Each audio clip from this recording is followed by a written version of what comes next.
Where the hell is everybody? Blade went downstairs, I think, unless he's come back up.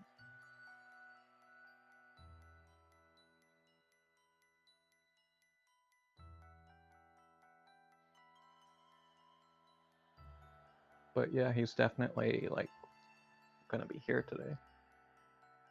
Well, I wasn't worried about Blade. He doesn't have a life, so he doesn't have anything to keep him busy. Damn. Savage. Plus, he messaged me. Well, he messaged back at me like 5 minutes ago, so I knew he's around.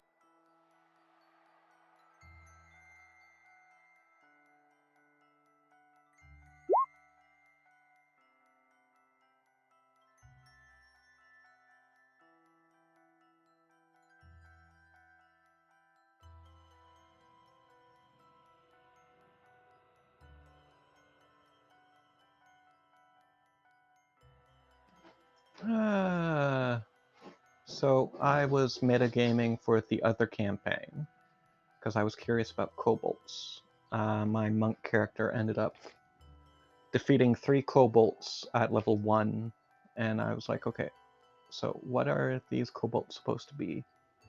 Lo and behold, 3 kobolds for one level 1 character is supposed to be a deadly encounter.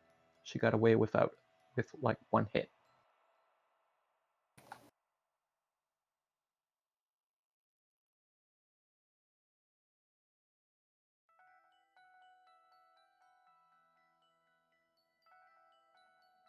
Arrow. Hello. No Spill or Sam yet.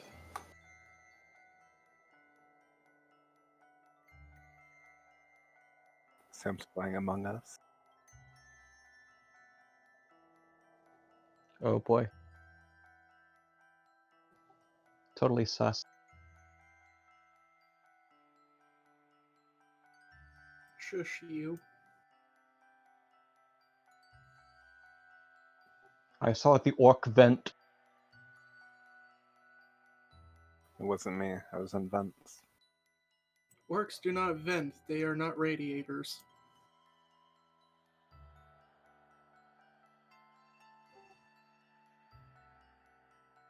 Hello, Oh, God sorry, damn it. on the way. I just pinged you.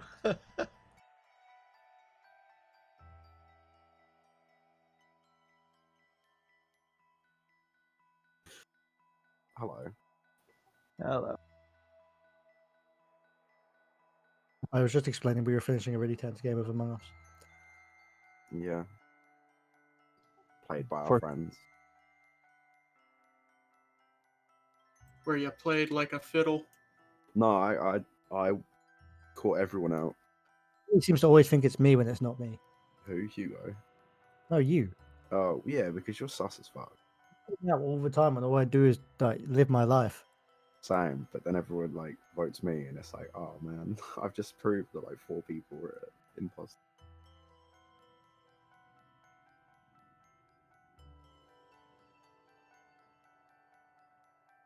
Maybe you had insider knowledge to prove that they were traitors. Imposter. Only sometimes, but not often. And the one game I did get, everyone left. It sucked. If you're playing with randos, it's gonna suck some way. No, not at all. Randoms actually make it a lot more interesting because you don't have people yelling and shouting down the chat and saying what they're doing. And it's like you're not supposed to play it like that. Because then it just gives everything away and it's like going meta and something like that. Well, last time we played with randos, we ended up with like 4 people who popped out before the first meeting was called, and then one of the people was shouting out, I saw this guy, he was totally sus. Oh, this guy, he was totally sus. So after we had one fake call that resulted in someone getting kicked out, we kicked him out, and he wasn't an imposter either. You played with a hacker yet? No. That's always Funny, fun. but terrible. They basically just insta-kill everyone because they can change their settings so that their like speed is super fast, but their kill time is on 0. So they just kill everything. If you didn't hear that, I was tapping on my keyboard. Why were you making a vehicle lands roll? Because once we get in, I was wondering if Tiny would allow me to buy a transport vehicle. I was also thinking if I buy us horses or something. We have a horse somewhere. No, Somewhere over here. I think it ran off once we got to Black. No, I thought we entrusted it with Irina and Ismar. There is currently a horse stabled here, yes. Oh, The one we ended up with a blind and deaf Tortolin for. oh, worth it. Good times.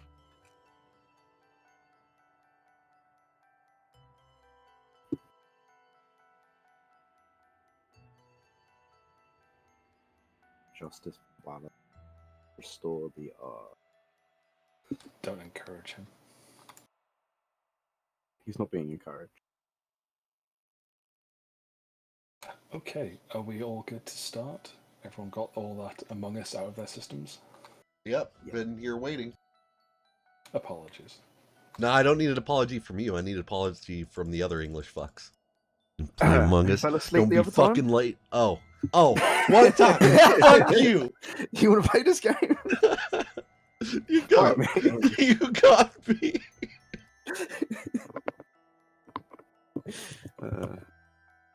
Yeah, what that guy said. Yeah, take it back. You got me. Nah, sorry, I didn't mean to take 5 minutes longer. No, it's okay. So 1 day ticks down from the Argynvostian timer.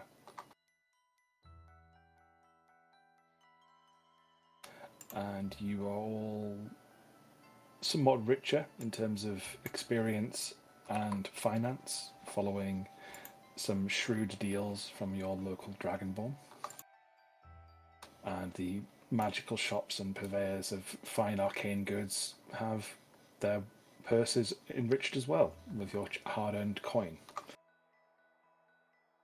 Shall we go quickly through what everyone's purchased for my benefit as well as the rest of the party's benefit? Or do we want to keep our purchases secret?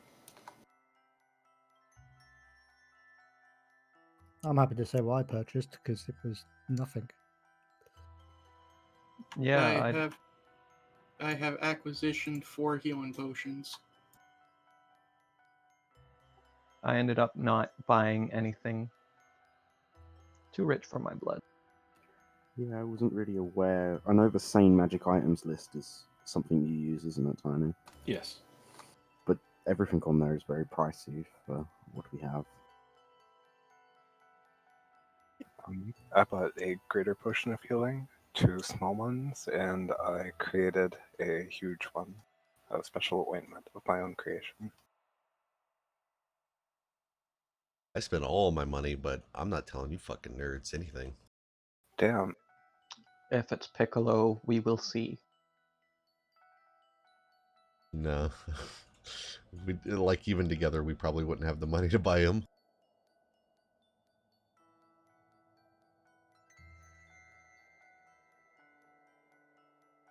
Okay, so someone mentioned that they wanted to buy a cart and use the horse that you have at present to pull it. A simple cart would only cost you 15 gold pieces. What was the slightly pricier one? The one that's more of like a wagon that could carry us? A carriage? A carriage would be 100 gold pieces. Would that still be pulled by one horse, or would we need to buy 2? Or buy mine? It's a pretty big horse, so I'd say 1 is fine. I'm happy to go halves on that if you want, Billy. I mean, Noah. Is it 50 gold each? I think you said 100, didn't you? Yes.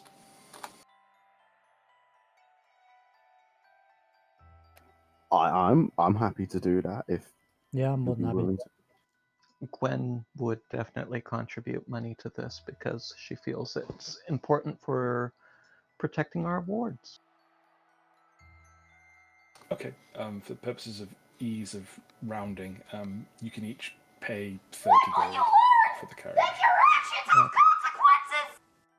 I'm suffering. Rev, please restore my unjustly stolen title. Let's see Loves if and there's decent kisses. art for a Bounce. carriage, because this is a bit last second, unfortunately. Oh, if we buy the carpet, we can put it in the carriage. Shit. I thought Sleeping on Gronk was going to unicorns. wear it. Sorry, Tiny. I was going to mention it and totally forgot. Well, I'm gonna if I do buy the rug, I'll make some of it into a potential cape, and the rest could be a nice adorning of our carriage.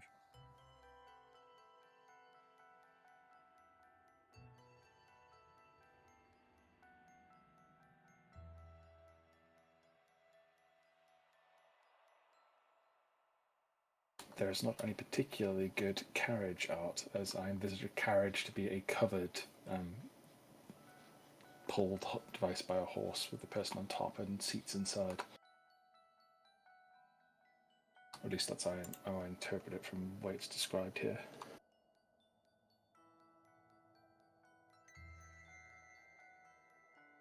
Other than that, what are greater healing potions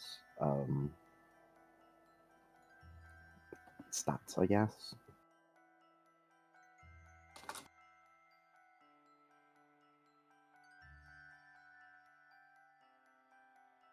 Let me get that for you 1 second. Oh, is Oh, that? great. Sorry, go ahead. 4d4 plus 4.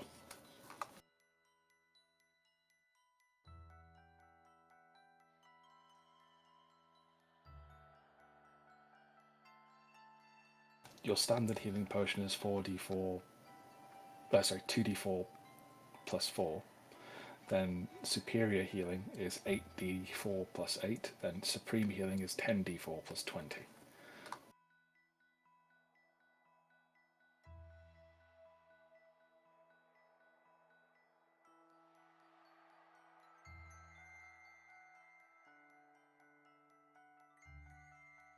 But you purchase a fairly well preserved and well made carriage from the local inn purveyors, let's say.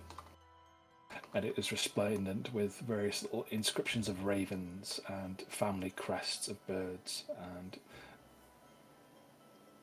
wood-like carvings of beaks and feathers.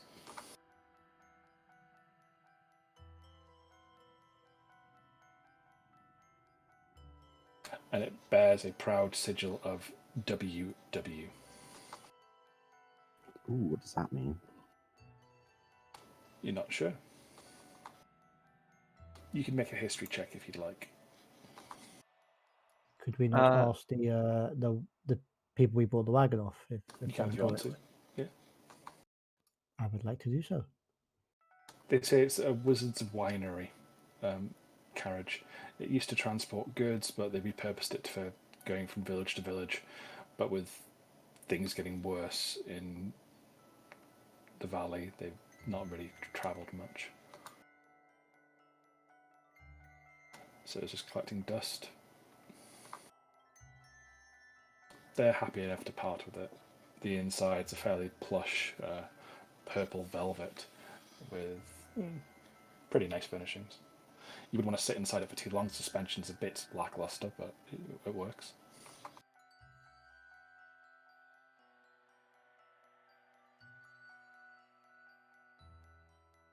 I'd definitely pick up like 3 greater healing potions as well.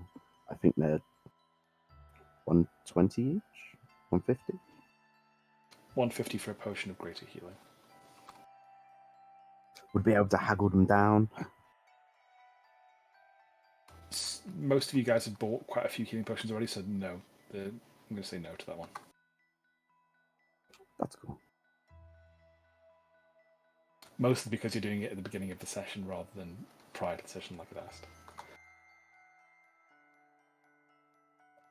asked. Before we leave Valaki, would Gwen be able to see about getting the blade of the ballista bolt reworked into sharp edging for her shield? The ballista bolt is just standard iron. It's nothing particularly special. Yeah. Alright, leave it then. I mean, carry the ballista bolt, just don't rework it into anything.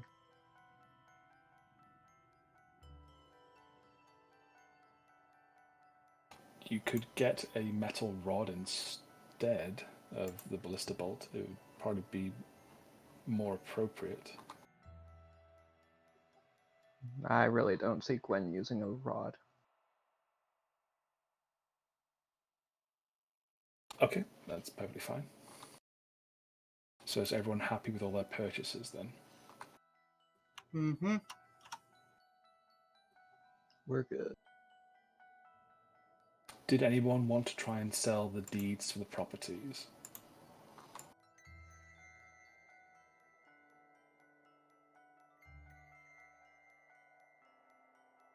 I do not believe we did.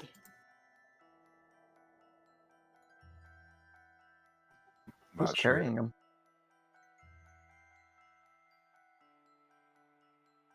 They are just in the bag of holding at present, I believe. Mm-hmm. I'm not sure who would be interested in that kind of thing. Nobility, usually.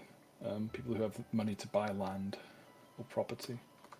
What about those two that we spoke to before that Nulla sold his bone dice to?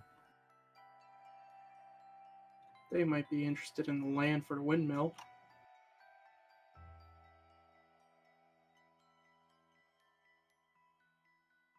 The brothers of...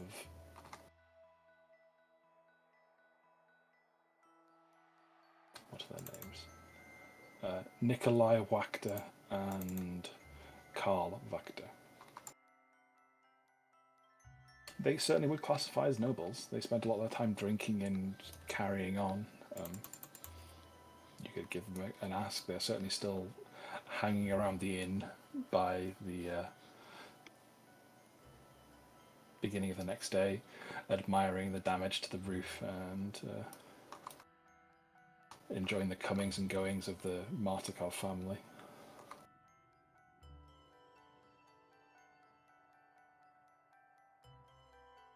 Reveling in their misery a little bit.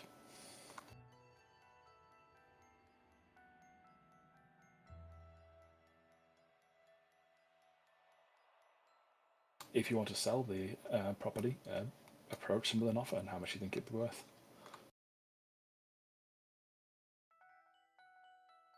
God. Is anyone here a real estate artist? That's free real estate. Well, I'm thinking Nuller would probably be best because he actually has a rapport with them.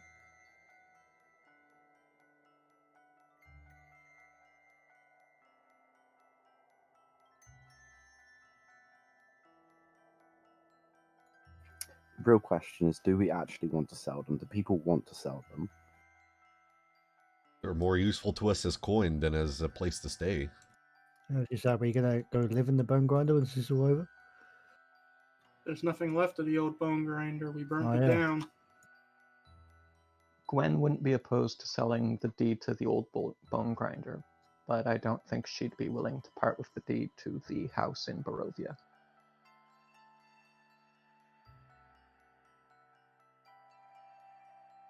But the occupants were evil and already dead.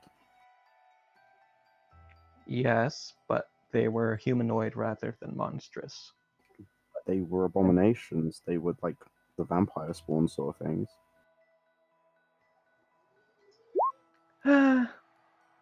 Yeah, that's... I agree with you, but we both know Gwen's convictions tend to be very... Well, it's a good thing nobody gives a fuck about her convictions. Harsh.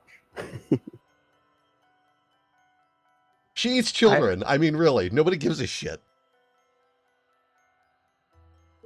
I don't see her blocking any sale if someone tried to sell it, though.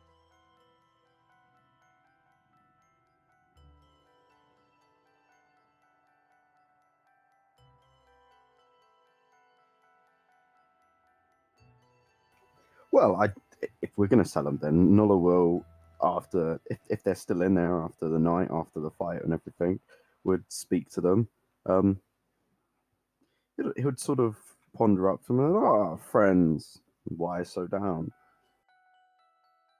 We're not down. We're enjoying the new skylight they've installed. courtesy of our friend, the Prince of Darkness, so we heard. Yes. Not so much darkness when you hit him with sunlight, though. You hit him with the sun? It's a powerful boast, my friend. I know how much you like a good story.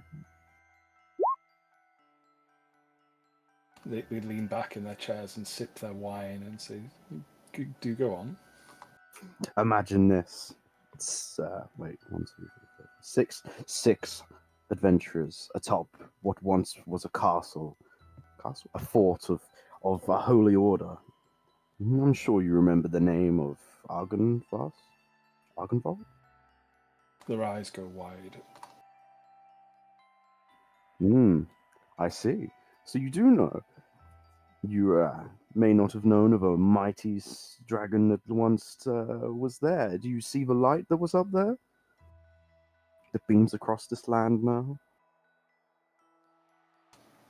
We saw the beacon on top of the old castle, yes. It struck us as odd. A sign of better things to come, possibly. That's right. As we were up there, we saw the ghostly dragon himself. Unfortunately, a horrible shade of what he once was. We slew him as Strahd stood there and cursed us down and rained insults. Even tried to get some ballista on us, but he managed to make turn to life. However, a little elf taught us a trick that we managed to find. Said he was scouting for the Vistani? Got caught up thanks from some horrible wolves, and he taught us a trick, something of sunlight. As we stood up there, as the Strahd cursed us down, we spoke the words, and bam, sunlight, and he fled as his face burnt, and well, you can tell by the rest that he was not in a good mood.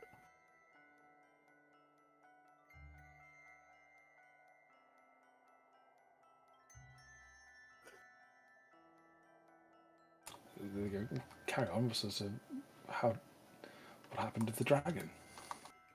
We clashed and we fought. A great moat of horrible energy. It felt like it drained the life from a man, or a dragon myself, or even an elf, or the orc that's once with us. He's still with us. He's just... He trails off a little bit. But yes, we slew it, we struck it down, and its head, not even there, was ethereal, a ghostly shade of what it once was. It spoke to us. It said, collect my skull from the castle of Ravenloft to set me free. We managed to slay it, and ballista bolts were fired at it from one that was just barely working, from that rather odd fellow church, if you remember him. As our mighty orc struck them with thunder and lightning, and the crass, sharp-tongued ladies stabbed it in the back. Our Tortolan friend, you never guessed it, turned into a great, mighty Quetzal, I think it's called.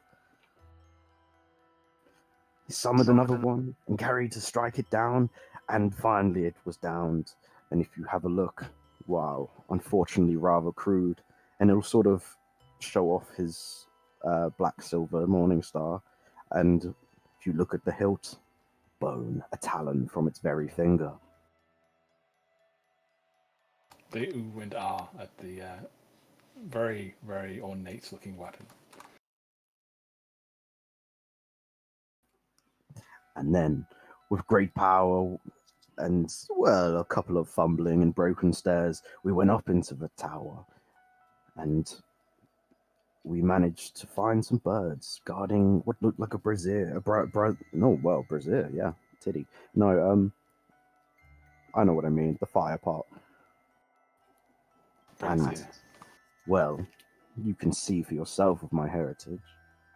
I blew fire into it, and just as I was about to give up, It sparked, and the light shines across the lands.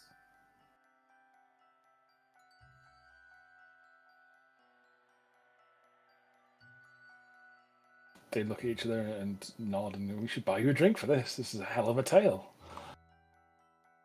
I have something else you may be interested in buying. I'm not sure, but how would you say the prices of land in this place are? Dismal. It's hard to find sharecroppers who want to venture outside of the city walls.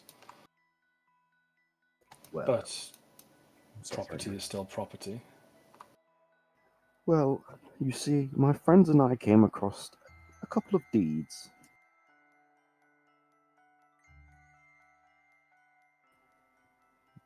The old bone grinder and a house down near Ravenloft. Well, the town of... I think it's the actual town of Barovia, isn't it? Yes. I'll say that. And we managed to acquire them from, well, an unfortunately now slain vampire family. Cleansed the house.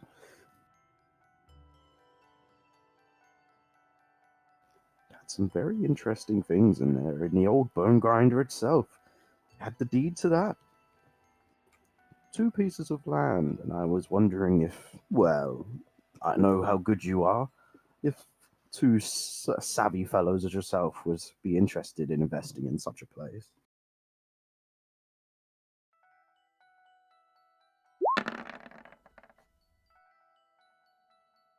They feel like there's a catch, but they can't quite put their finger on it. And they say, we'd have to look over the properties first, but you do seem good for what you're selling. Well, I'll tell you now that the house was interesting. Locked room at the top.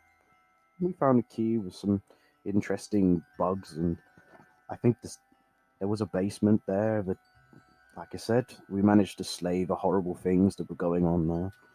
The bone grinder was, well, let's just say it needed to be torn down a little bit due to some unholy business. You know, we can't have Strahd leaving his curses around. So you're selling us a haunted house and an empty plot. This is taciturn even for you. Not haunted. And it wasn't cursed. Not anymore, at least. We saw smoke from over the direction of the old windmill. We can only assume that's what you're referring to as tearing it down.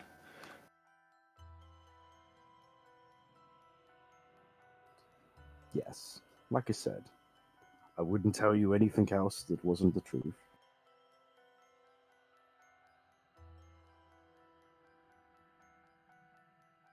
And you're 2 savvy fellows that I think would be, well, you're of noble descent, I believe you told me before. I'm sure it would help, well, let's say, levy the prices of you moving on other places, right? Growing the family, the dynasty larger. Growing a family in Well, not. Barovia.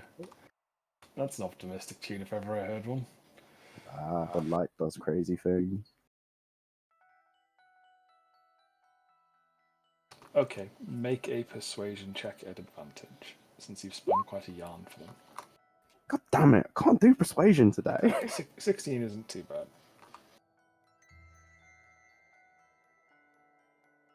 They'll offer you 3,000 for the pair of them.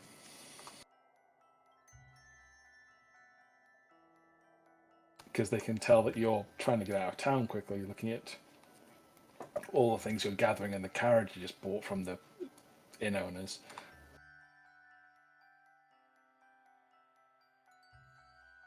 And they've got money to throw around. So their initial offer is 3,000 for both properties. Initial offer, you say?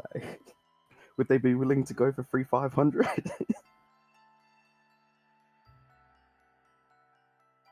They'd want more information. Why should they pay more? I think at this, Gwen would walk in and take out the Durst family long sword and put it down on the table. Is this not proof enough that we have defeated the fiends who once haunted that house? How did you It is walk in clear. and know? Yeah. She's been listening. Did you not see her walk in? I saw you drag your token onto the thing. You can be sitting in the inn if you want to be. That's fine, and you can interject with that. They'd rebuttal with, "You have a sword that belonged to a family. That doesn't prove anything to us." Do you know what?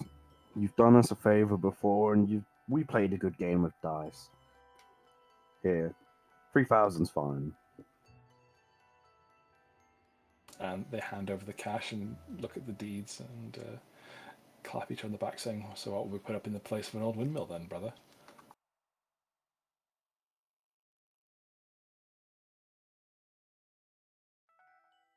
And they start discussing plans for various breweries and tackle houses and things, and pretty mundane and boastful things that nobles tend to get up to.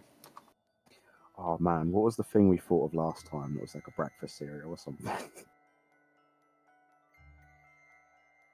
Grunk flakes. So you all gain an additional 500 gold from the sale of the properties, and I'll remove them from the inventory now. All right, and Gwen is going to leave the sword with the two noblemen because now that they own the house, it belongs to them. They slip Gwen 100 gold for the sword.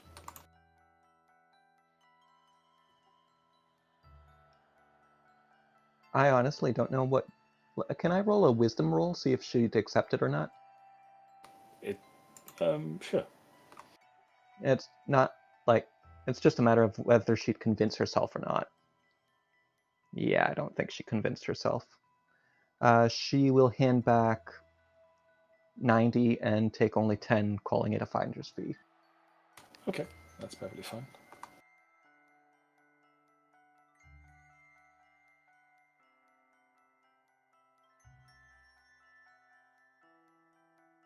Well, thanks for doing business, fellas. I hope you make a better area than what those cursed hags back there. Okay, bye.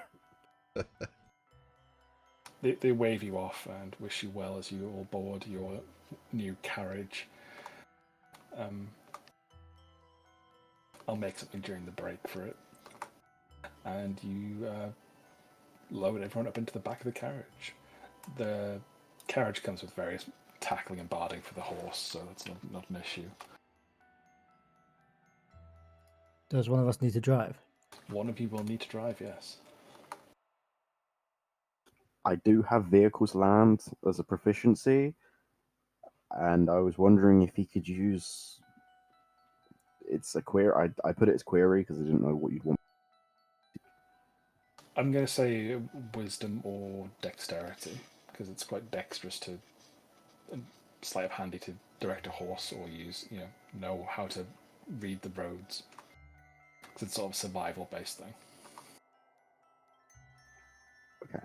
Well, I'm not terrible at dex and survival. I thought it was going to be animal handling, so I was like, no thanks.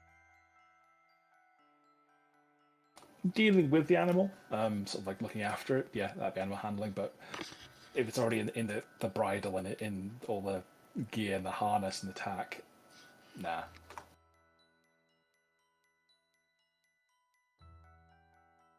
But where are you all planning to go? I'll take you to the world map again.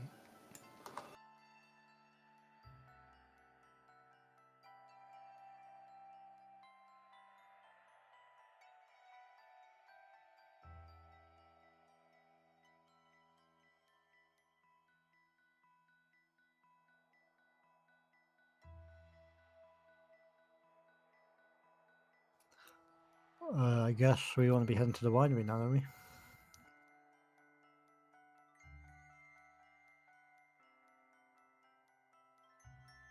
You have been tasked with that, but certain individuals have heard certain things about certain places.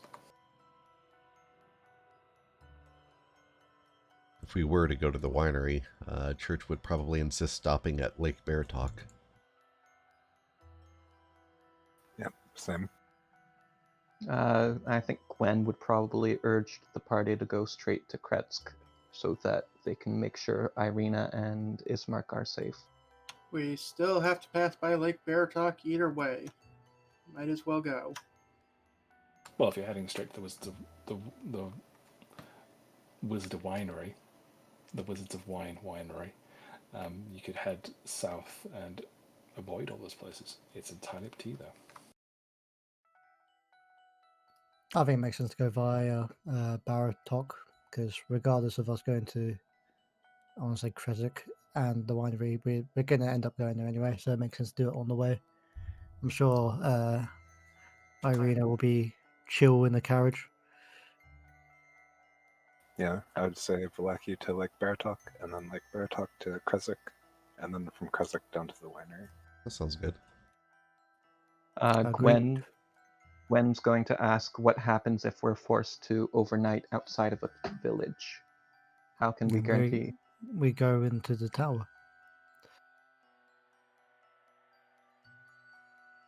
All right, Gwen would be swayed by this.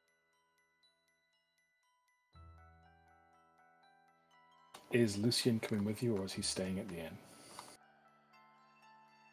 Oh no, We he's can't coming. leave him. Why Yeah, the we fuck can't would leave him. why would you even ask that? We just gave him hope that he's got a family, now he wants to rip him away again. Well, Lucian is not being chased by Strahd. He might be now, but it doesn't really matter. He's not being left in Valaki. Isn't everyone technically an enemy of Strahd? I don't mean to sound so aggressive about it, Tiny. But yeah, is everybody an enemy now? Is everyone an enemy? Enemy of who? Strahd. Did you just hear Sam? I said that Lucian isn't being chased by Strahd. I know. He's coming with us. Yeah, he's coming with us. He's basically the orphan child, well, the adopted child of the lady and the man. God, why do I have I such think a he's hard time also with kind that of name? he's kind of your adopted child as well. Kind of. Mm-hmm. He's much Well- closer to Mr. Church than he is to Irina and Ismark. Yeah, so like maybe like stepdad or slightly creepy uncle. Yeah, something weird like that. Either way, Lucian's not getting left behind.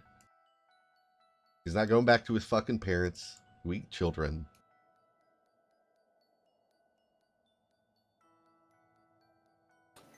Okay, I'm glad you all feel so strongly about this. So, the morning is spent gathering your various belongings and doing the trading, so it gets to about 11, 12 before you set out. You are all nestled comfortably inside the carriage. It seats 8 people, so it sits you all fairly easily enough. Who is going to be driving the carriage and who is going to be sat on top with them? I'll be sat on top, but I won't drive. Gwen was thinking of sitting on the back of the carriage and watching the road, like as a guard. Church will drive.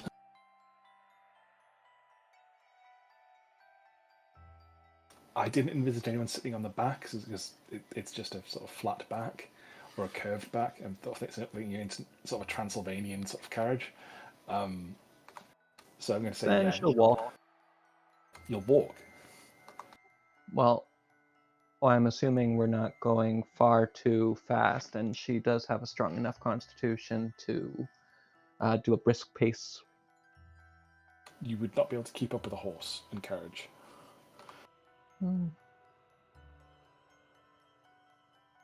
Could you not just sit in the carriage and look out the window Just backwards? get in the fucking carriage. Get the fucking carriage! So, Yes, fine. so you're not. Are you proficient with land vehicles, Church?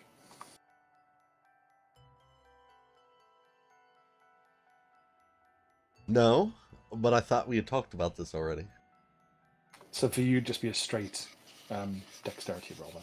Oh my god, who is Sorry, proficient in land vehicles? I was. As is Gwen. Oh, fuck it, somebody else drive. Gwen wanted to watch. Because so earlier she'd this wasn't like brought to. up. Earlier it was just dexterity and survival. Now all of a sudden this land vehicle shit comes up. Fuck this, I'm getting in the carriage. So Church gets up, looks at the reins, realizes he doesn't know what he's doing, goes back into the carriage to play with Lucian, and who gets out of the carriage to drive and sit next to Grunk? I know Gwen wanted to do a watch, so if she'd like to sit on it and drive it, that's okay. I guess I could try it. Okay, give me a roll of your land vehicles. Are you going to be using wisdom or your dexterity? They're both trash. How does one rule land vehicles? Did you put it in your tool? Oh. So let me do it quickly for you, so it's just there.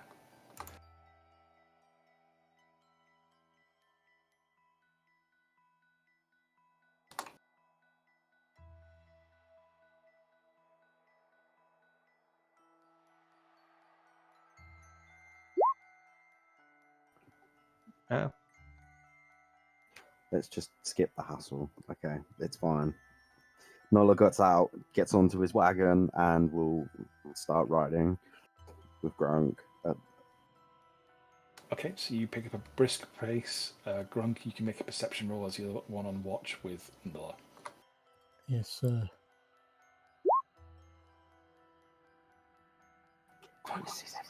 Grunk sees everything. He sees the stream rushing by. He sees the road falling past him, and you rapidly get to the T-junction, the intersection.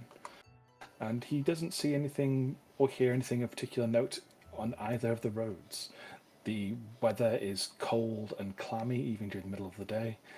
There looks like there is a storm brewing again. The clouds are gathering, but he doesn't think it's going to thunder. He thinks it's just going to rain shortly. It is dark and muggy, but it's not as foggy as it usually is. And he sees a clear path for you in both directions. I speak for the trees.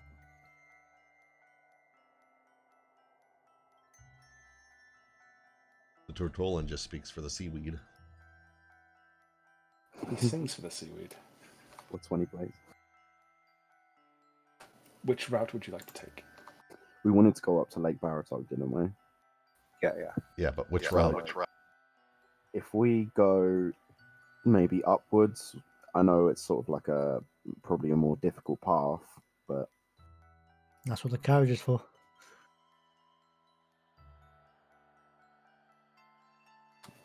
That's what the carriages are not like quad bikes.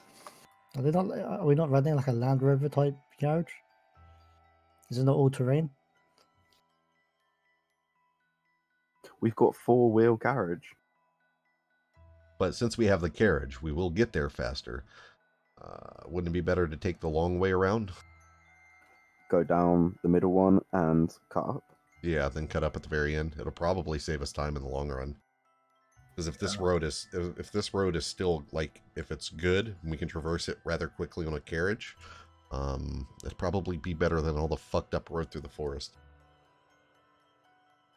Yeah, no, in our luck, we'll probably end up ramming the carriage off a cliff and killing like Irene or Everyone. something. Okay, sound reasoning. I like that. Okay, so you opt for the sturdier looking road, and you progress down it. Give me another land vehicles check. Oh, wow. Oof. So you start soaring down the road, opting to take the more cobbled and paved road rather than Sorry, I the... can't see that. That's fine. You make very good time. You get around the bend. Even the things that are lurking in the woods are just flying past you. The horses are inspired by some holy purpose that you instill in them. as you get around the bend in only a scant few hours. So it gets to about 2 p.m. by the time you've circled around this large section of forest, just hurtling down around the hill. You see the rise of the hill go further and further up, and the very tops of it is shaded and shrouded in fog. But you hear the beating of very large wings as you pass around it. Great big thump, thump, thump noises the entire time.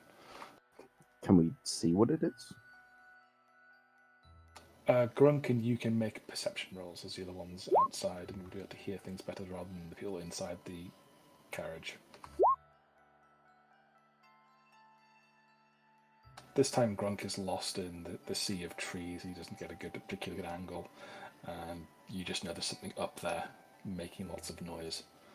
Big buffeting wind noises.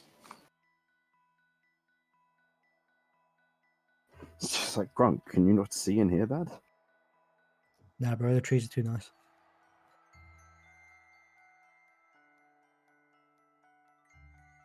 But you approach another junction. Further up ahead, you see a left turn of more stable-looking roads, more similar paved and cobbled road. And to the right, it sort of diverts into a dirt track.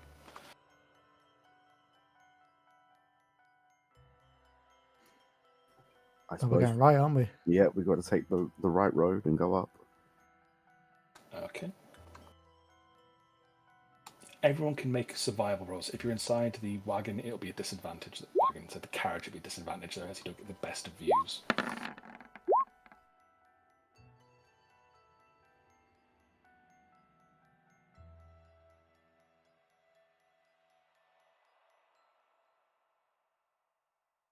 So the highest so far is 16 from house.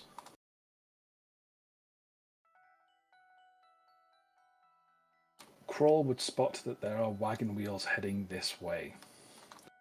Someone else has headed to the tower on Lake Baratok.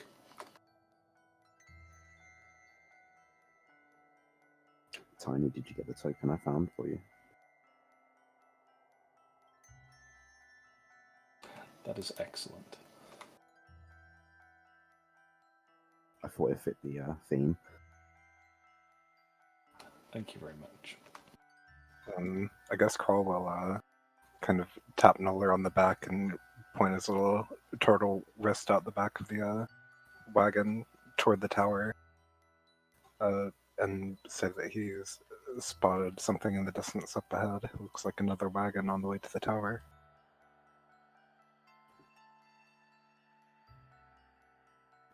Be on your guard then. We must make haste. Maybe we can intercept them and see what they want.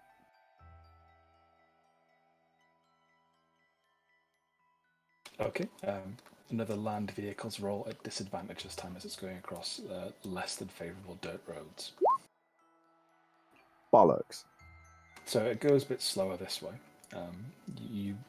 The previous fervour of the horse is somewhat spent as it enjoyed the fast and rapid pace it could get around the hill.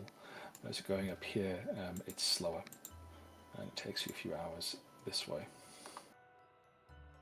But you do make it to the edges of Lake Baratok.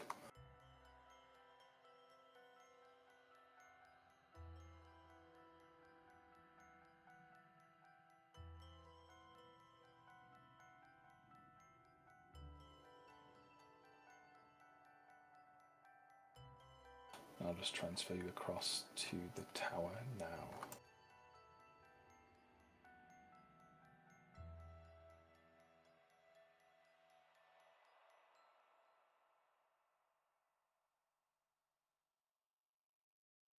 But as you approach, you come to a cold mountain lake enclosed by misty woods and rocky bluffs. Thick fog creeps across the dark, still waters, and the trail ends at a grass-covered causeway that stretches 100 yards across a lake to a flat, marshy island with a stone tower on it. The tower is old and decrepit, with collapsing scaffolds clinging to one side where a large gash has split the wall. Time-worn griffin statues with their wings and flanks covered with moss perch atop buttresses that support the walls. But parked near the entrance of the tower, within sight of the entrance, is a barrel-topped wagon, spattered with what looks like mud at this distance. The tower stands about 80 feet tall and it has 4 distinct levels, each 20 foot high, and a mostly intact slate roof. And there are a few arrow slits dotting the various levels.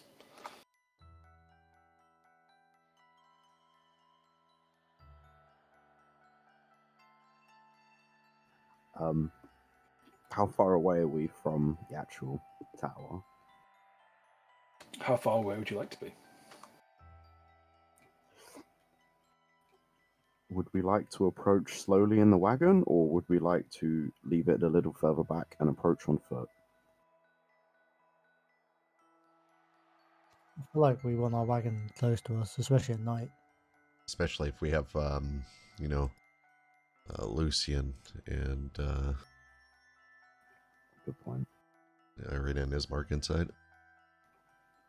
Okay, if that's the case, just because of that, again, sound reasoning, I guess we can approach carefully and cautiously with the wagon to well, as close as we can get before they potentially get hostile. This other wagon that we see, does it look anything like the wagons that we've seen the Strahd's underlings ride around in?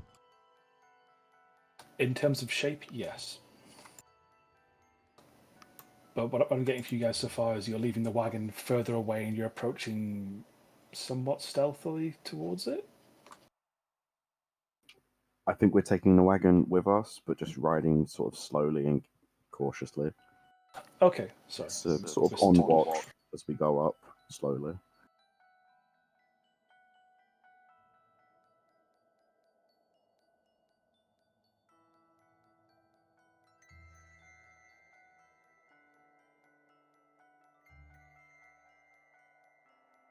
Okay, let me put your characters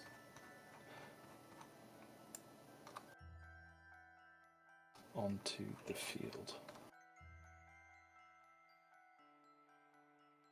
Yeah, that's literally what I was thinking.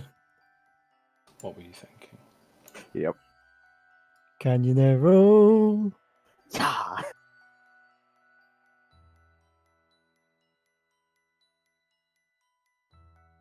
And Blade's got the clown. Oh, is that the wagon icon? No, that's just part of the map token.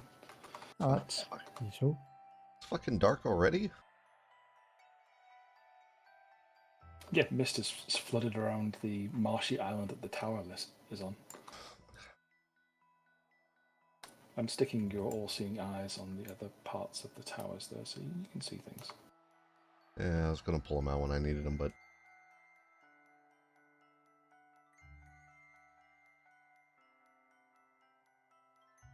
I can't believe how crippled you are in this fucking module without dark vision. It's fucking literally nighttime, even when it's day out. I keep forgetting I have dark vision, so I just assume I can see all the time.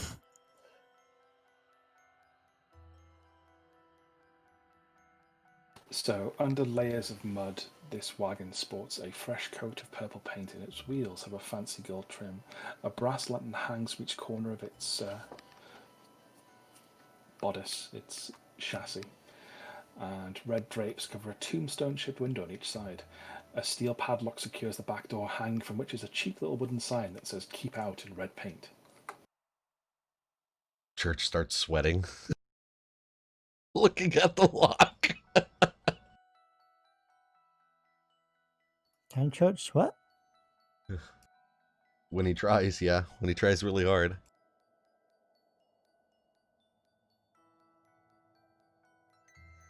But all jokes aside, no. He does investigate the wagon itself, but doesn't make any attempt to break into it.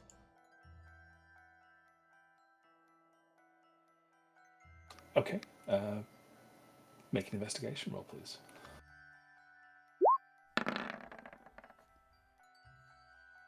You would notice that the back door is booby-trapped, and the only way actually into the wagon is via a hidden trapdoor in its underbelly.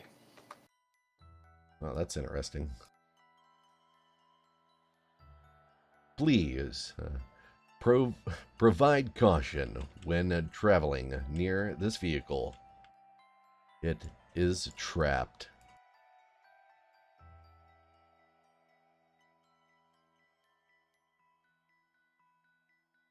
Can you disarm it? I'm unsure of who this property belongs to. They may need it if they share like-mindedness against Strahd. Well, let's find out who it belongs to. And if the party doesn't object, Grunk will approach the door and bang on it with his big old fists. So the tower door is made of iron with no visible handles or hinges. In the middle of the door is a large embossed symbol and a connected series of lines with 8 stick figures set around it. Carved into the lintel above the door is the word Kazan, and it looks like this.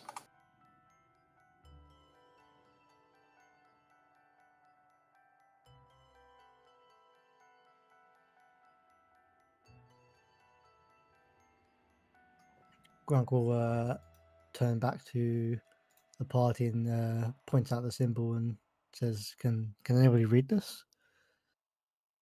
But you said that you touched the door, yeah? Yeah. Are you still doing that? After you see what it looks I like? was gonna sort of walk up, like bang on it a few times with my fist, and then like step back and wait to see if anyone opened it. Okay. Please make a DC 15 dexterity saving throw. Okay. You take 4d10 lightning damage. Do you want me to roll that, or are you gonna roll that? I'll roll that. 32. Jesus. Shocking. So as your hand touches the metal of the door, suddenly a bright blue bolt of lightning courses and earths itself through Grunk's body, and he is left stood there smoking and hissing and spluttering.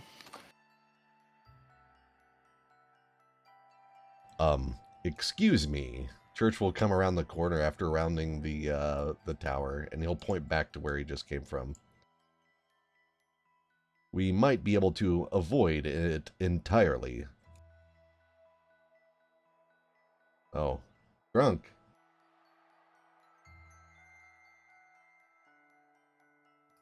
Grunk will just be like shocked, like his hair's standing on the ends, and he'll just look to Church and go, "Okay." What did you do? I touched it. Please, provide caution. Why does everything I touch try to kill me?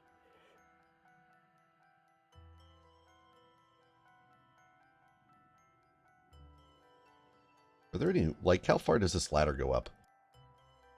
Ladder goes up 20 feet. Are there any windows that the scaffolding goes by? There are some windows, yes, but on the second floor. The rotting wooden beams support the scaffolding, which groans and creaks with the slightest breeze. A series of platforms and ladders lead to a hole in the northwest of the third floor. As Grunk gets on the platform, it starts collapsing.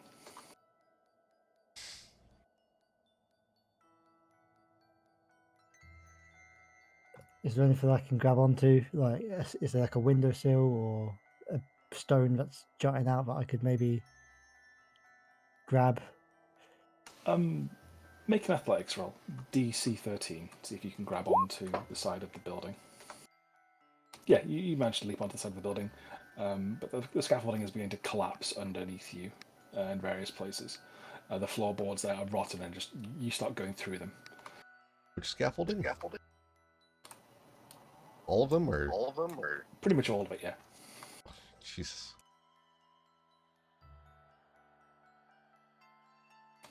So Church is going to make a DC 13 acrobatics check to run and get up onto the next level of the scaffolding. Yeah, Church gets up. You can put yourself up here as you sprint and get onto that layer.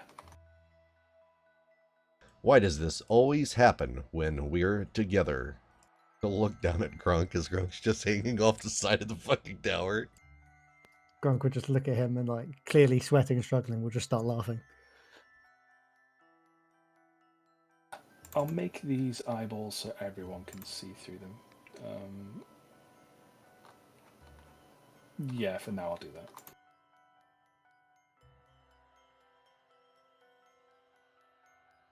You should all suddenly get a big improvement of what you can see. I just see some scary scary eyes in the darkness. Oh, they're popping up now, or the line of sight's popping up. Yeah, may need to hit refresh, but please do not move them.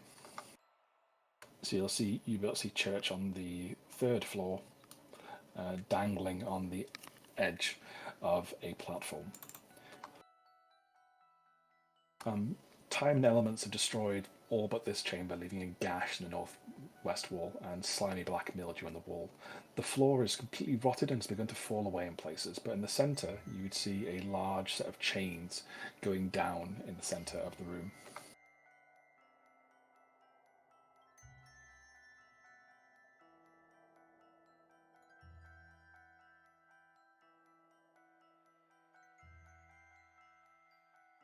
The central parts of wood around there are caked in this black mildew, and you feel your foot sink into them as you put your weight on it.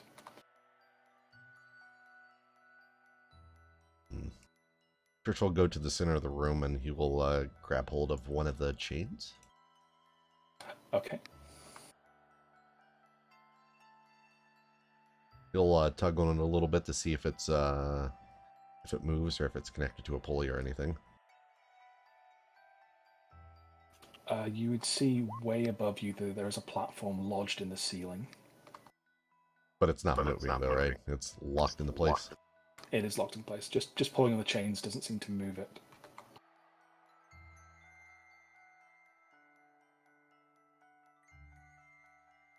Okay, Church is going to try and slide down the chain to the next level. Okay, you can certainly do so. This would be a remedial acrobatics check of DC 10.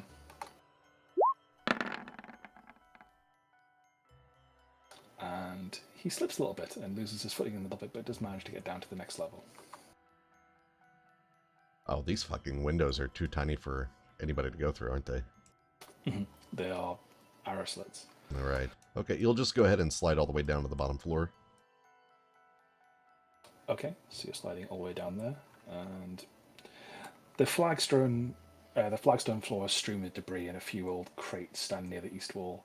A torn curtain stands to the partially obscure part of the south there, to the door, and there are 4 statues that are surrounding the chains, and they reach out as if they're going to grab them, and they have their hands on the pulleys.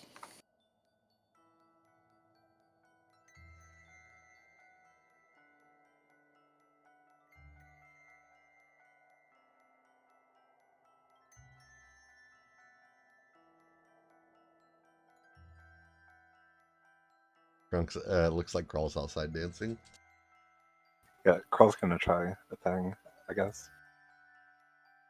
He'll put both hands up, and then one hand down, and then put his arms out to his side. Lower both hands, raise both hands, put one arm down, put both arms out to the side, and then both arms down. Like a little dance he's doing out here.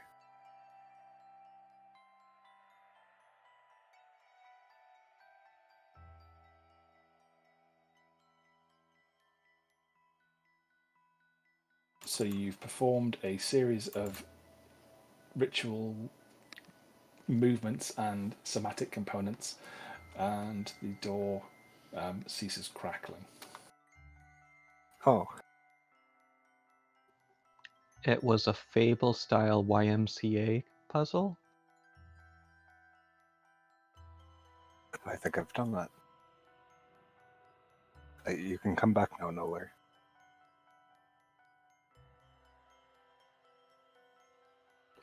Oh, the door's stopped crackling. Good job. Oh, thank you. I was right. I did look very silly doing that, but it has worked. And the statues begin animating. Oh, fuck. Oops. And they grasp onto the chains. Oh, Wait, but the door's still closed, right? And Kroll opened it. Oh, the door's open. oh, For cool. purposes of him doing things, yes, he performed the ritual that is required to open it, and thus it opens. And the statues animate. Grunk is free to climb down the tower. He's only 20 feet up, so he can climb down pretty easily. Do you want to make a roll, or am I just doing it for free? You rolled 24 in athletics, so it's fine. Cool, thank you.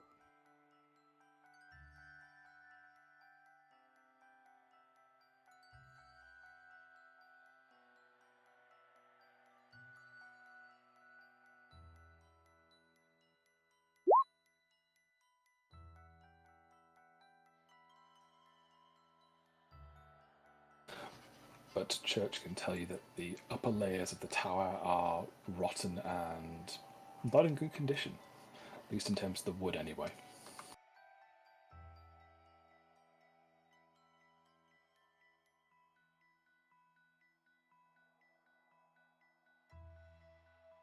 Please, mind your step.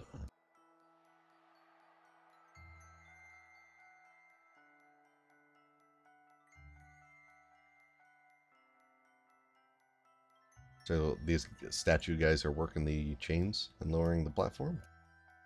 If you know the magic word to say. Oh.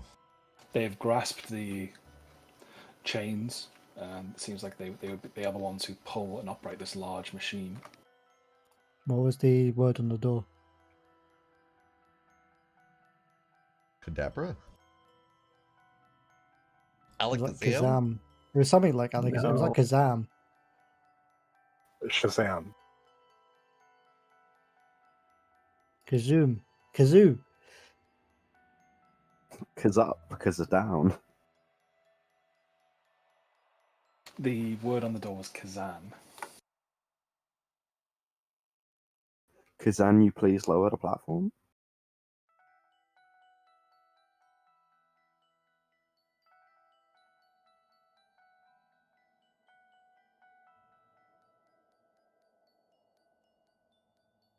They stay immobile.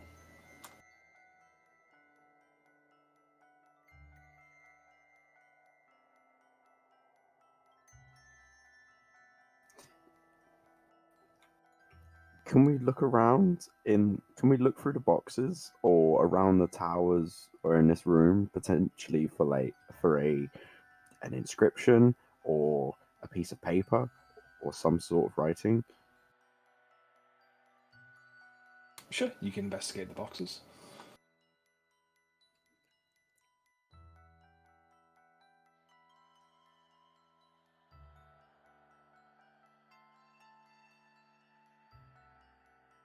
He wanders over behind Crawl and the statues and starts rummaging through the boxes looking for something.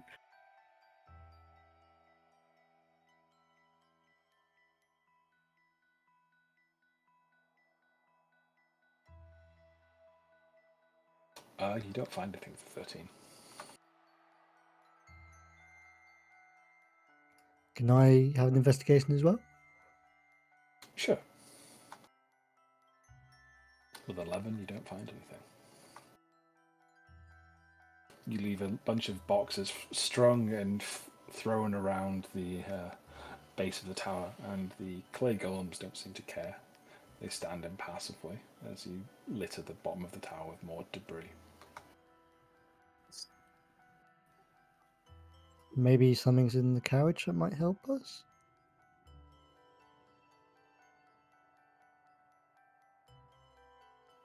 Yeah, that's my thought. I mean, clearly, whoever owns the carriage is probably still here. And they probably know how to work these things. So it makes sense that maybe there's something in the carriage that they use, or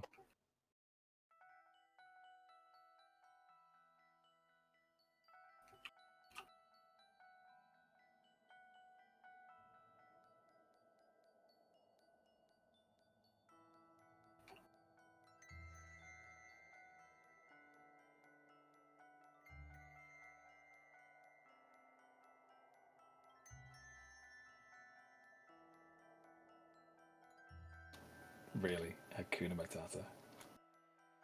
It's a wonderful phrase. Oh, thank you. It means no worries. It means a lower platform. For the rest of your day.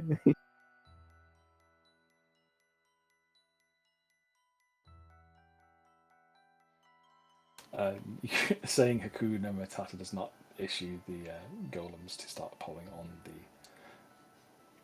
chains. can we inspect the statues themselves? Like, have they got any? Are they just plain clay statues, or have they got markings on them or anything? They are fairly humanoid. They're a bit rough in shape. They're a bit smoother than depicted here. They're not screaming so much, but they are androgynous at best.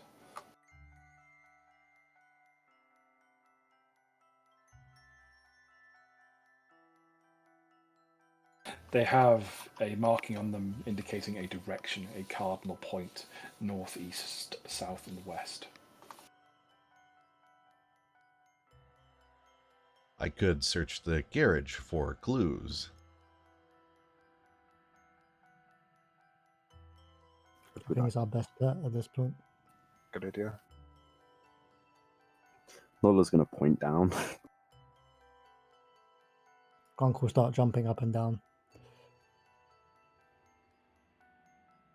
Are these golems with the markings in the places in the place where these markings correlate to? Yes, they are. So Church ducks under the carriage and opens the false bottom and climbs into the interior of the wagon. She would see that there is a great number of vials of alchemist's fire rigged to the door, so that if someone was to open the back door after picking the lock, the wagon would explode. Holy shit. Yeah, he's not really going to mess with any of that. Instead, he looks to see, mostly if there's any, like, personal ledgers, books, notes, anything that could hold information. There's a wooden trunk covered with claw marks. There is a narrow wardrobe. There is a sculpted wooden cage holding a chicken. There is a tiny wooden box. There is a set of copper pots and pans. There is a wooden chest. And there is a scroll case. Okay, scroll case it is. The scroll case is made of ivory, and there doesn't appear to be a way to open it. It looks like one long thigh bone with a small hinge in the center. But as you twist and turn it, it doesn't seem to open.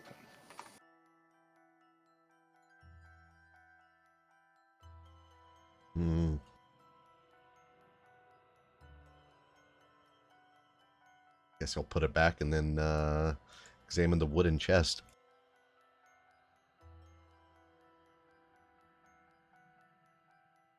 These things would seem more at home with you. Inside the wooden chest, there is a golden symbol of the Morning Lord, 3 vials of what looks like holy water, 3 vials of some purplish liquid, 2 vials of what looks like an antitoxin, a large amount of silverish coloured rope, a tinderbox, a steel mirror, and a selection of sharpened wooden stakes with a spyglass. Oh, well, he will put everything back in the box and close it. Making a mental note of everything that's in here. What about the very small box? There appears to be a deck of Tarot cards, wrapped in silk. Okay. He puts those back. He- fuck. I don't think there's anything else in. Hmm.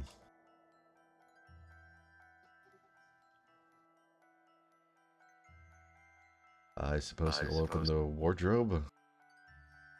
There are sets of fine clothes, sets of traveller's clothes, multiple pairs of shoes, but also a harlequin's mask and 3 different sorts of wigs.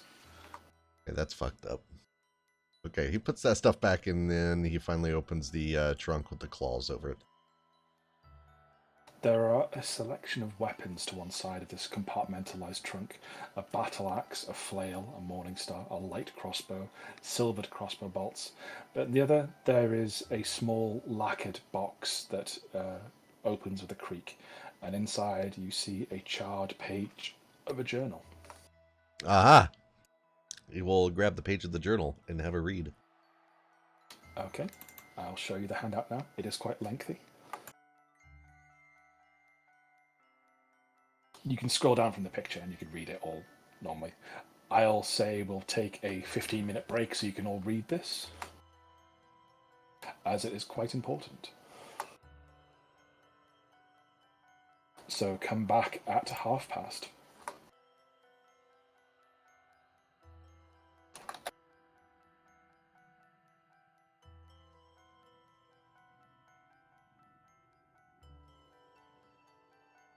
Wait, Van Richten? Wasn't that? Mm-hmm.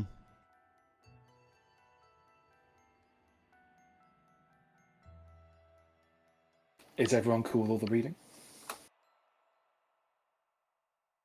I can read, yeah. Have you learned to read yet, Rev?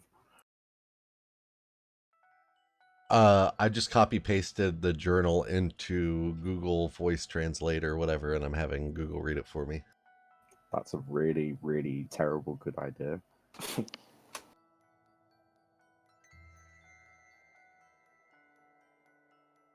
Tiny, you still there? Okay.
Oh, That's deep, man.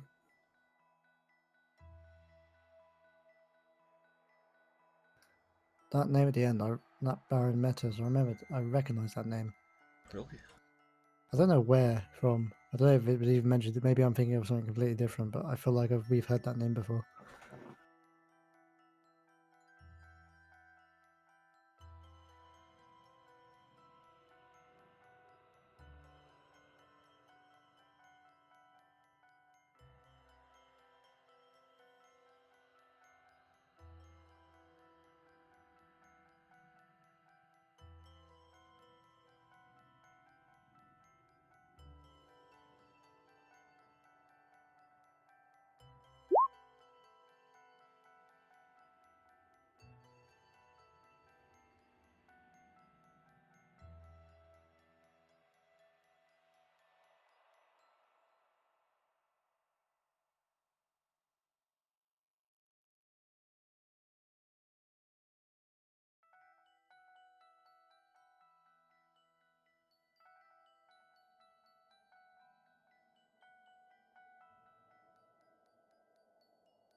Yes, a fun little insight to the life of Rudolf von Richten.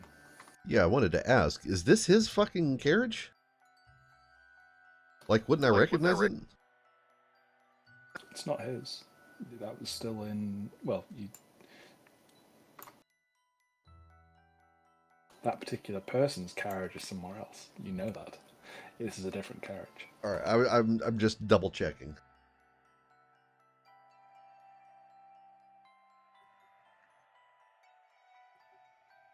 I wonder if this means that Richten had a zombie or a vampire in his carriage back in Vallaki. No, it's a tiger. Tiger. A vampire tiger. It was a tiger with like rabies. vampire rabies.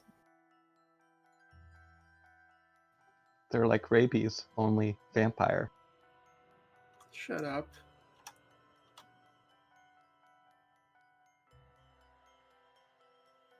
Are we all back and ready to continue?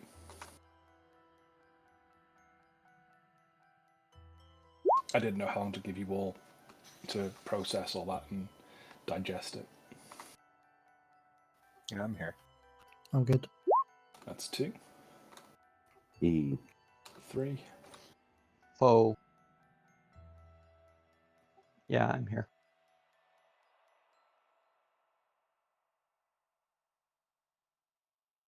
I am here. That's 5, and last but not least, Church. I'm here. You did read done good. Something like that. So, the party has exhausted a number of options when trying to get the elevator to work. I believe Nulla has suggested to try doing something in reverse. That was the last where we left off. That was said when we were on the break. He asked Crawl if we did the little dance he did in reverse, if it might do something. I'll certainly try it.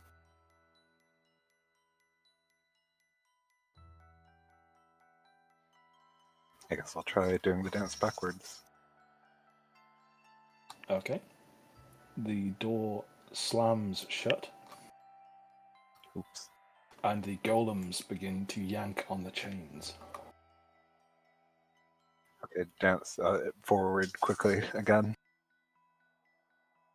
And a platform begins lowering down, Oh, jerkily and slowly. Is Church here this door slam? He would. Oh, fuck. Is it raising from above us? Yes, Oh, it lowering. is lowering from above you. Oh, okay. I'll definitely move out of the way. I assume the platform in the middle was going to drop. Yes, a wooden platform appears there. Very sturdy looking reinforced platform, but it is a bit jostling as it goes up and down. Not the smoothest of rides. I'm gonna have to teach each of you the stance so that we can open and close the door enough times to get us all up.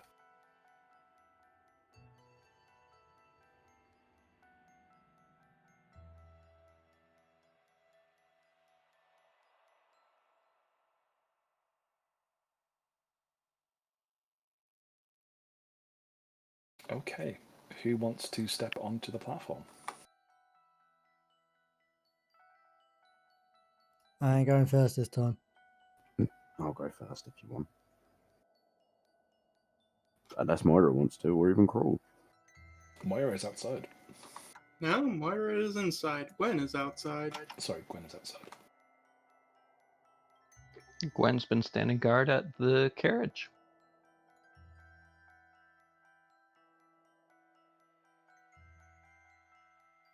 Noller can go first. Make sure it's secure before everyone else goes up.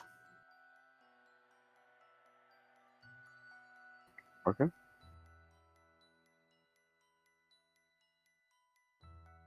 He'll step onto the platform when it's here and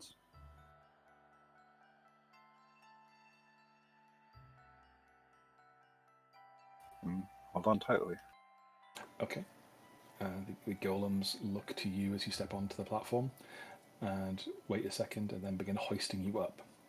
And you begin traipsing through the different layers of the tower. this place is rotten. And you come to rest at the top of the tower in front of a rather charismatic, let's say, looking Vistani.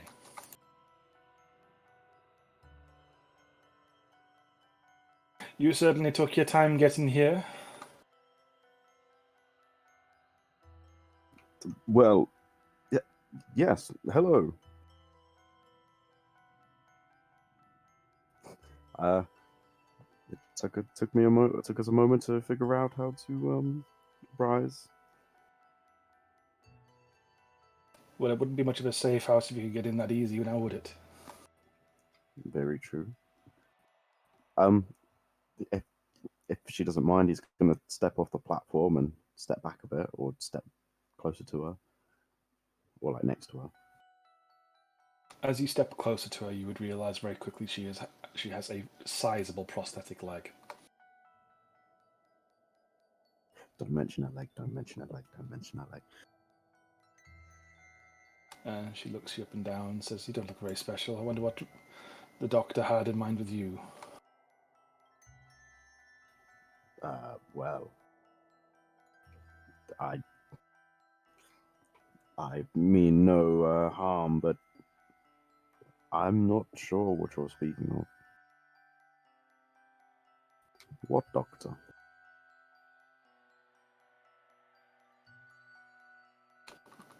Dr. Rudolph von Richten, the Master Vampire Slayer.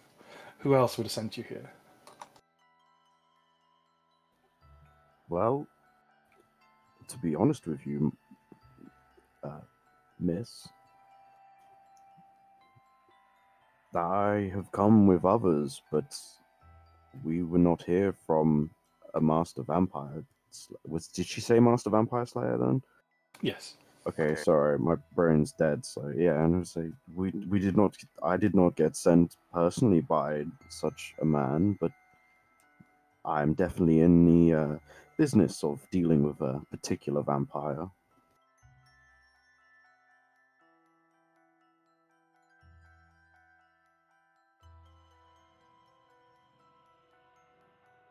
Well, this is where he's been staying. I thought you'd be here on his behalf as well.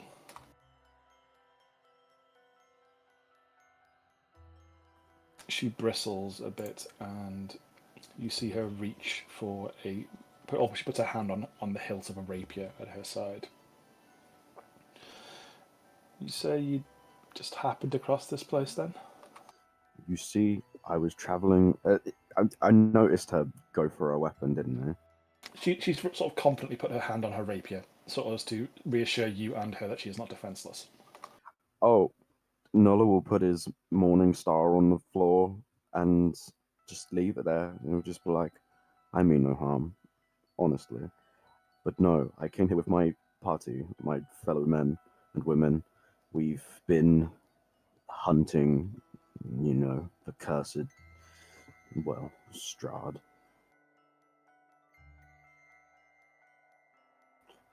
We've met him a few times and managed to scare him away with some interesting circumstances. The light at the Argenvost Keep, we managed to light it. I assure you, whatever your plan, whatever your goal is, we are definitely on your side. I'm on the side of putting that damn vampire in his grave, doing what Rickton wanted me to. Then surely you know more than myself. If you can enlighten me, I am ready to kick that vile piece of undead, crude, horrible, lily-livered, long-fanged, pale piece of crap to death with my morning star.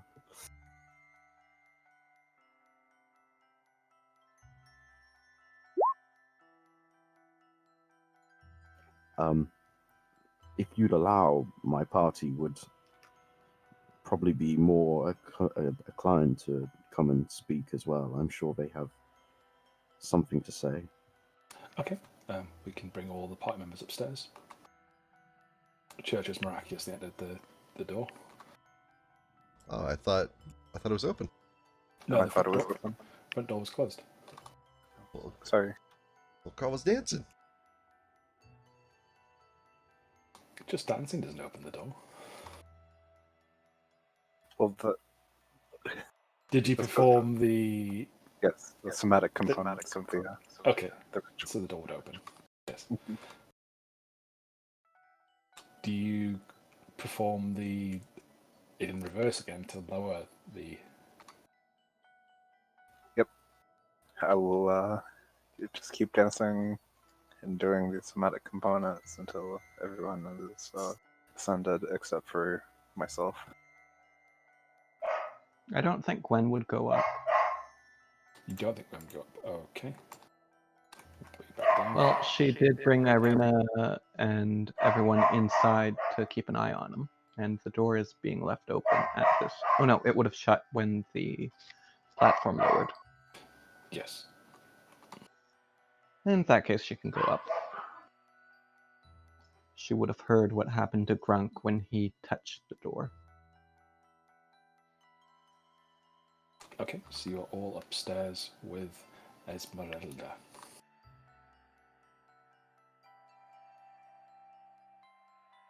You would all notice a fairly strong lavender smell up here as well.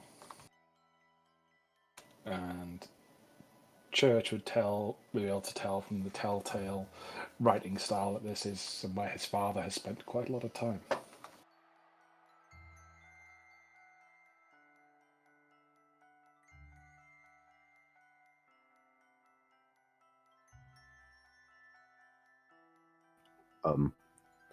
As each one comes up and finally whoever Crawl shows up last, he'll introduce them or say this is the party. Please, if you can tell them what you've told me, I think it'd be beneficial.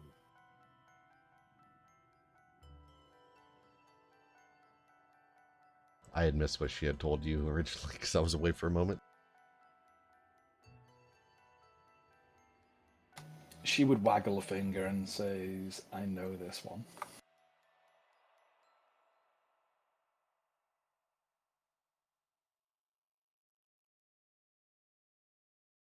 I be knowing what you are. She's speaking the church, right? Yes. Of course, just a normal human mortal man. Esmeralda Davenir, my father has sent me to beseech you. I'm afraid he is not long for this world, but you already know this, do you not? And then he'll pull out the journal page folded that he had retrieved from the carriage outside. He won't show it to her. Well, he'll show it to her folded up still. Having decided against showing it to any of the other party members or telling them anything about it. You're a naughty one, rooting about where you shouldn't be. And you're carrying a private journal pages from my father. Your father spent months in this tower, memorizing all kinds of things about Strahd and that bloody castle of his. And for some reason, the crazy old man burnt it in the stove over there to keep the information safe. Seems like he never could trust anyone.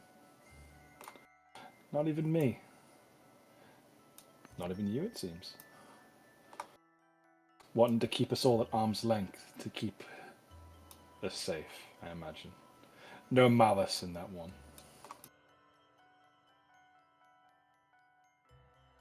He must trust you to some extent to give me your name, location, and for me to find you. Please. We share the same goal, to put an end to Strahd.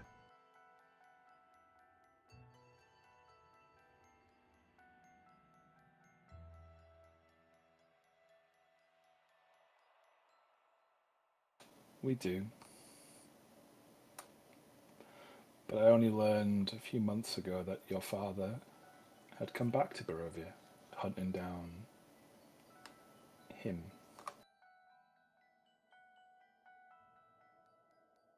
And what does that matter? I only have the resources with me in my wagon. I don't have my full complement of toys.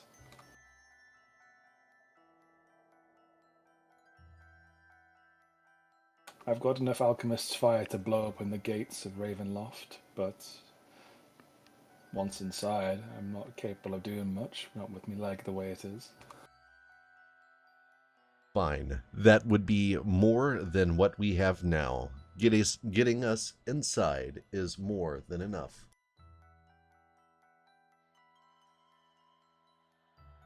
For even you shall know, this is my destiny. And Church will brandish his crossbow.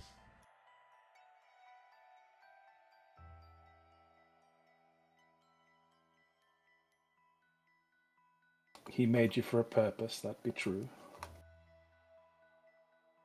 Yes, exactly. He procreated with my mother to create me and raised me for a purpose. That's a strange comment. He starts, like, if he could, he would be glaring at her and even clear his throat, eyeing the rest of the party. Can we roll insight checks to see if we catch Church lying? Sure.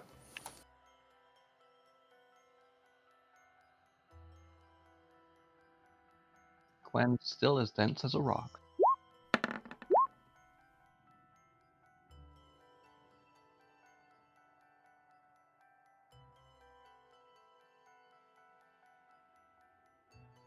Grunk burps loudly and interrupts you all as you're staring at everyone. Grunk, roll a d100. Higher is better, lower is worse. You burp so loud the tower crumbles. You trip and fall onto the elevator, distracting everyone. So that 22 goes to an 18, and Grunk starts slipping down the tower. I'll grab them. He's not falling. Nice. He's just on the elevator, and the elevator starts lowering, and you see him laid on his back as he's fallen over and tripped, playing with a toy or something, or fiddling with something, not paying attention, and he's just You see his head disappearing into the floor, and he bears a sheepish grin. Whoops. Have a nice trip. Thanks for the distraction, Crawl. Or Grunk. My secret is safe. For now, the people's interest has been piqued.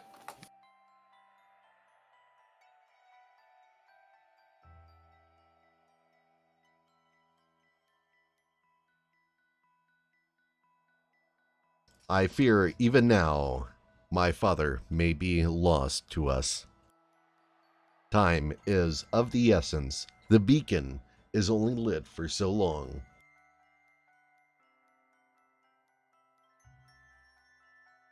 I was wondering what fools stirred up the dragon. And you managed to light the beacon. You know that's got a terrible price to pay.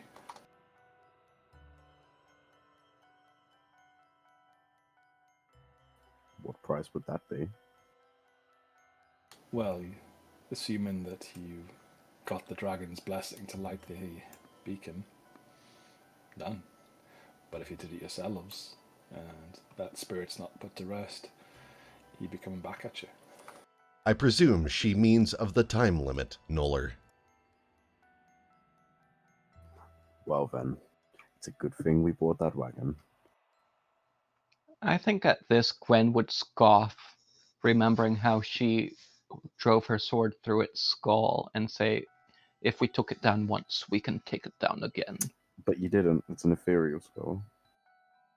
And hers was an ethereal sword.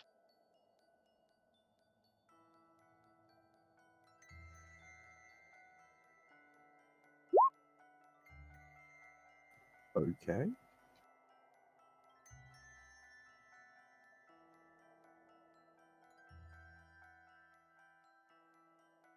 She is impressed by your bravado, but grins haphazardly and there's a bit of a lopsided grin to her face and says, but what if it comes on you in the dead of the night when you're alone, by yourself, vulnerable? What if it comes for those who care most about? Then at least we'll all be together. This line of thought is pointless if Strahd is dead by the time it ends.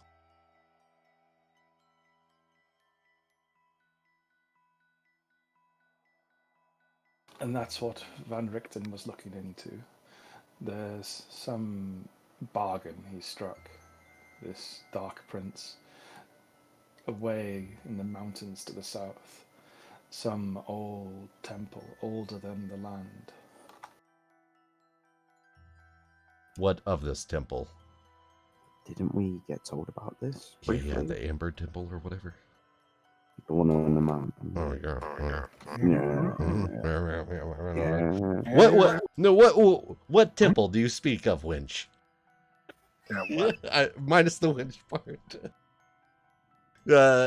Church is just playing dumb, asking her for more information about what Richten found out.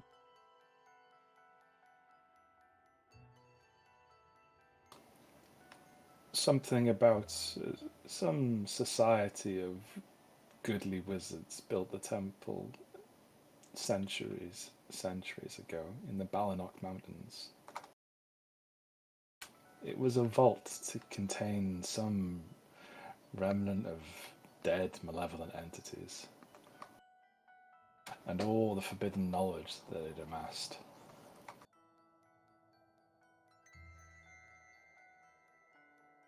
But eventually those wizards died, and someone else happened upon the temple, and This well, have been a wards woman. are only as good as they get kept up. Pardon? Would this have been a woman? I believe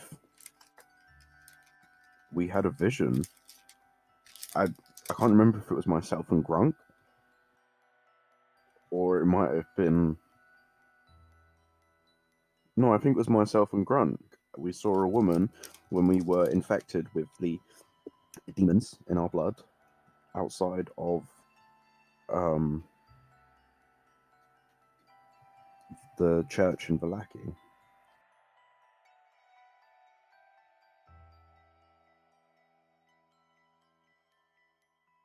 Probably useless information, but yeah, I was just asking. She would ask for a description of the woman.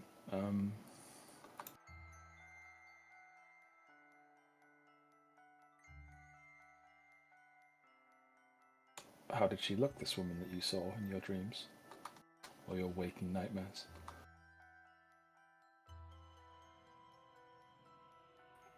I can't remember. She was old and twisted, but my memory is hazy at best. She spoke of, I think it was something to do with her son.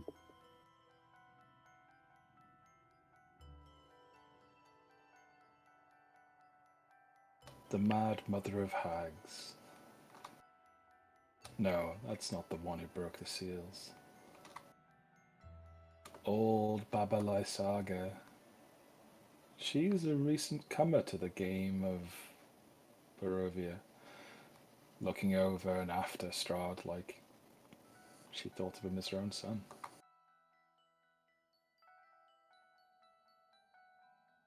To remind you, that is Babalai Saga.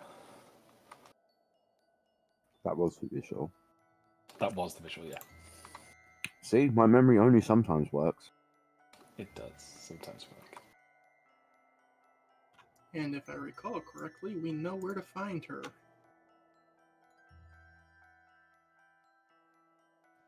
That is correct.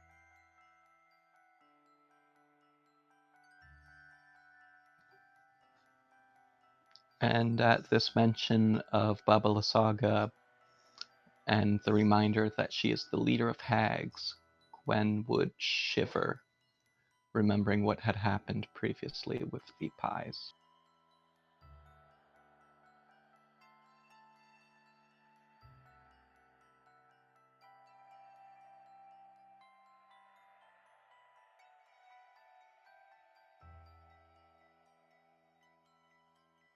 But Esmeralda goes on to relay that Strahd wasn't always the way he was. Some terrible deal was struck in the Amber Temple.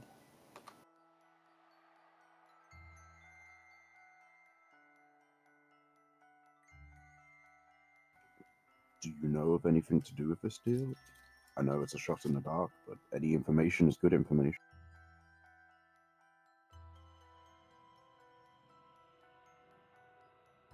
Only that dark powers that are capable of granting immortality are intermingled with Strahd's destiny.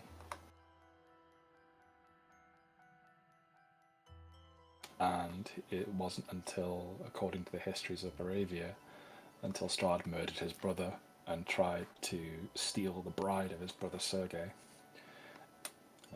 that he was transformed into this dark, new form of a vampire.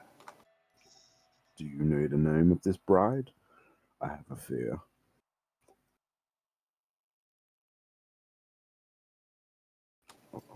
Let's see if she does.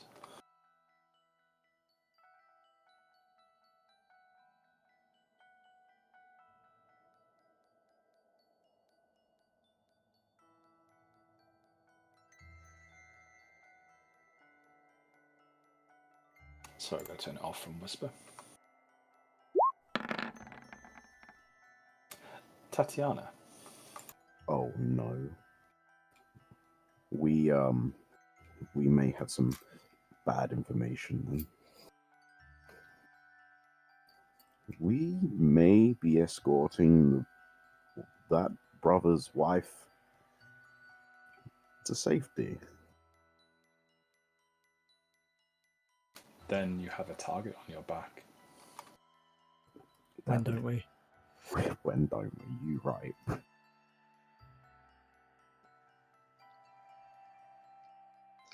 Roughly what time would it be at this point?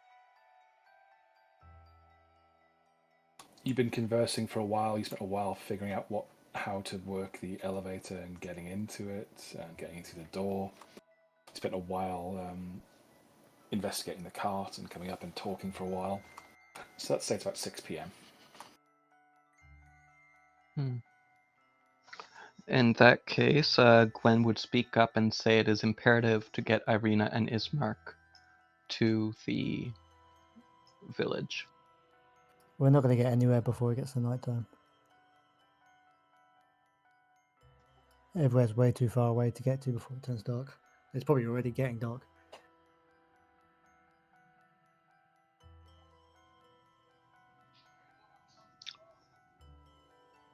Has Well- any of the mists and fog surrounding the building cleared up, or has it changed anyway? Peering through the windows, you can peer through the arrow-slit windows. They're pretty covered in mildew. So it's not the best of views, but you've got pretty high elevation. So make me a perception check.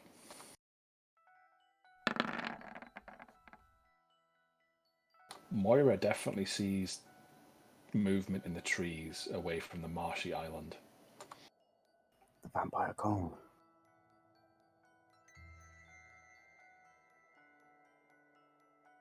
You get brief glimpses of furred bodies moving.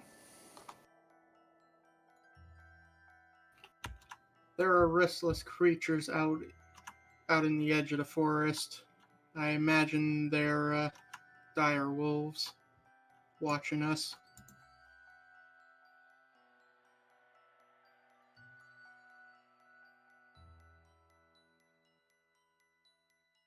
I guess we're fortifying in here.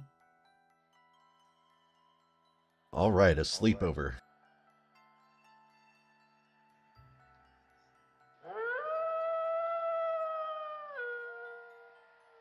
Oh my god, do you hear that? I hear it.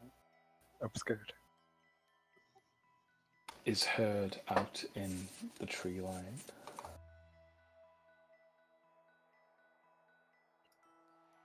Do we say that the door downstairs closed? Yeah, you specifically mentioned that the tree door was closed downstairs. When you lower or raise the elevator, the door is closed. It doesn't open until you tell it to open. So it only opens if the wolves would do the magic dance. Or they break it down. We appreciate your assistance. I hope you don't mind if we stay until darkness is over with. Church will offer Esmeralda that journal page back that he had taken from her carriage. She'd shake her head and say he'd want you to have it. Then why do you have it? Church will stick it back in his pocket. Because he tried to burn it in the rest of his journals. Is this all that was recovered? Unfortunately so.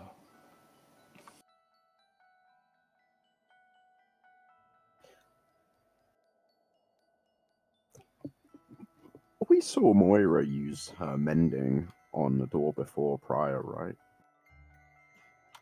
I was wondering if that would be able to restore burned paper, but I think the damage might be too extensive. You can try if you want to.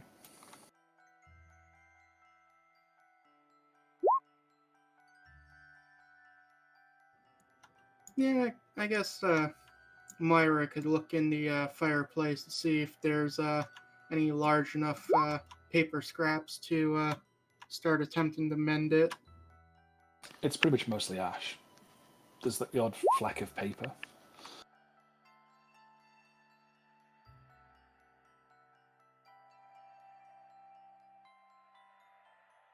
She'll say something along the lines of she doesn't know if this is going to work, but she's going to try. And she will, spit out an error because thank you, roll 20. No, it worked. Oh, did it? Oh. So, as you try to cast the spell, you suddenly feel electricity crackling up the sides of your fingers.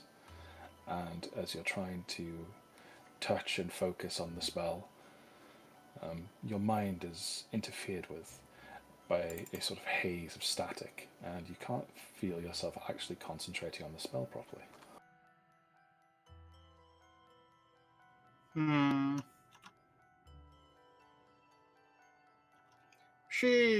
she's gonna stop. There seems to be some kind of magic at work to prevent me from restoring these.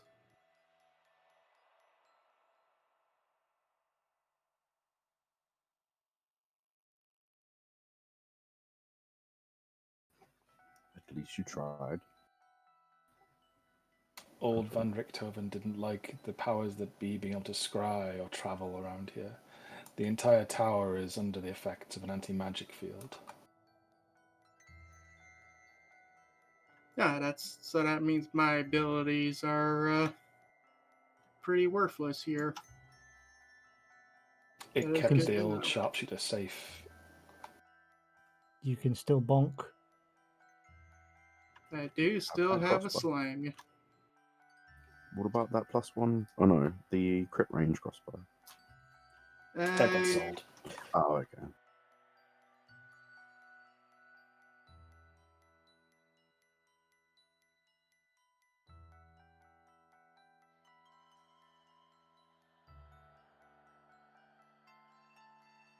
So would Gwen have made it down to the ground floor to inform the 3 wards? If you jumped off, there was no platform though. I thought it went up automatically. No, you got to do the dance.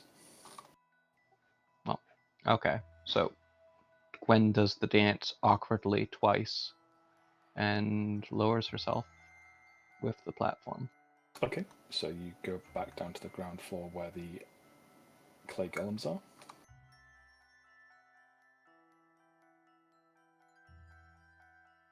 And make a perception check. As you see Lucian and Irina and Ismark stood amongst the golems, sort of generally inspected and sat on the boxes and things.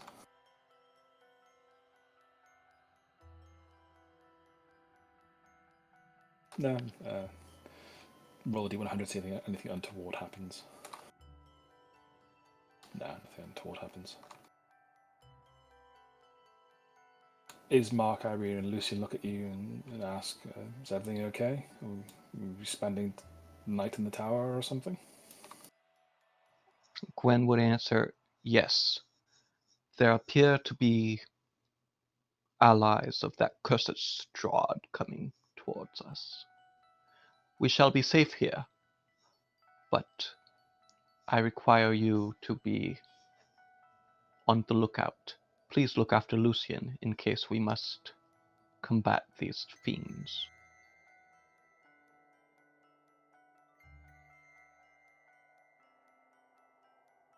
Will the door not hold them? You said they could break it down. No. Irene and Ismark don't know that. Now they know does Lucian. Oh, you're saying that from them. I thought you were Yes, saying that sorry. as Tiny.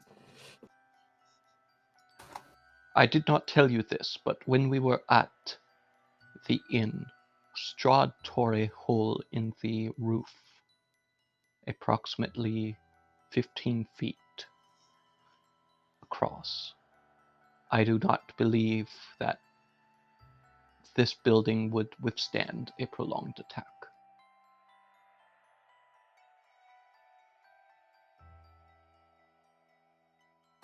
That scares the shit out of them.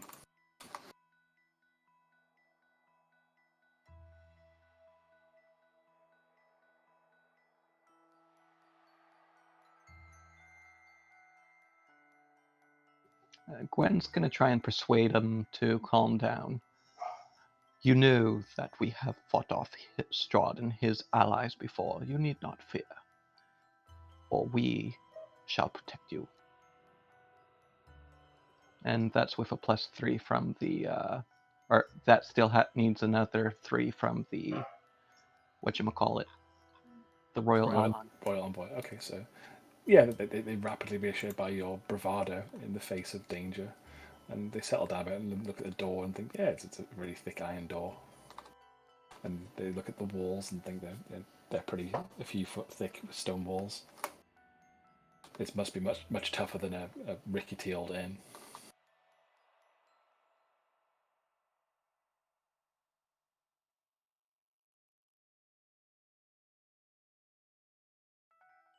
So you've done something to reassure them.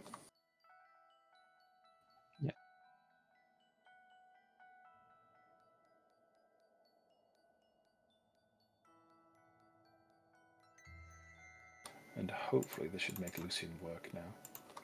Because I've been negligent in editing and adding his token.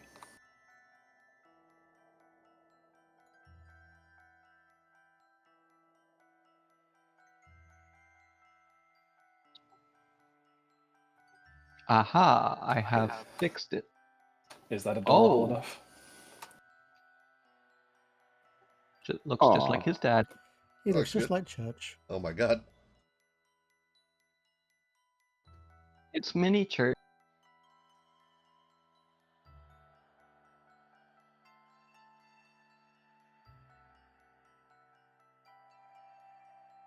Yes, Lucian asks very quickly, can I ride up the elevator with you, Gwendolyn?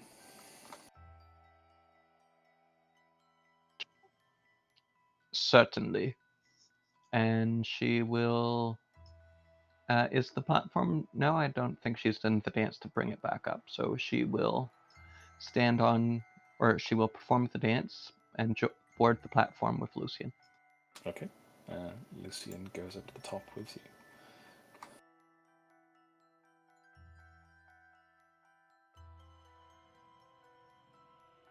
And the rackety clacking of the platform goes up and up and up.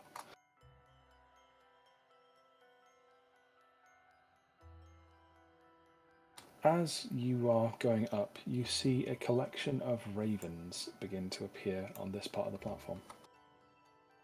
In the open air of the third floor.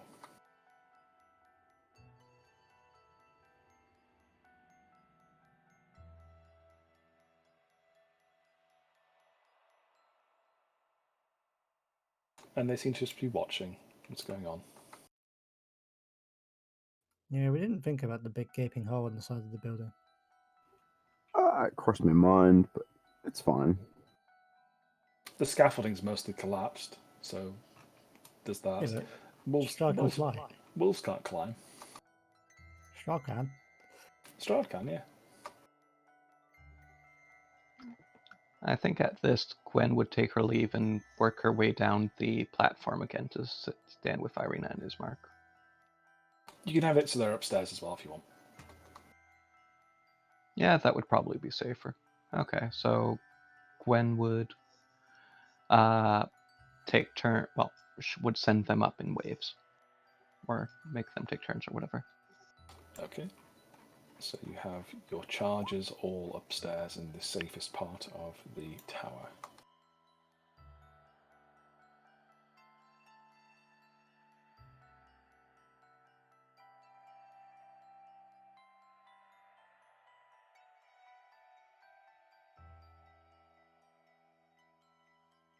Yes, it was temporary hit points. It was 20.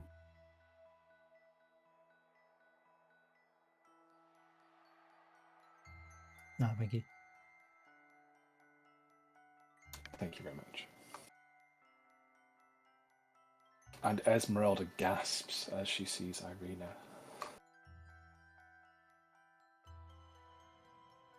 Look at the state of that girl. Oh, she is not who she appears to be, is she?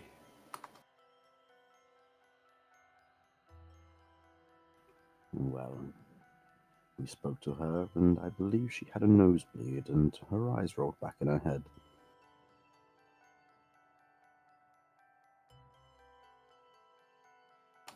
Ismark steps in front of Irina and says, "Leave my sister alone.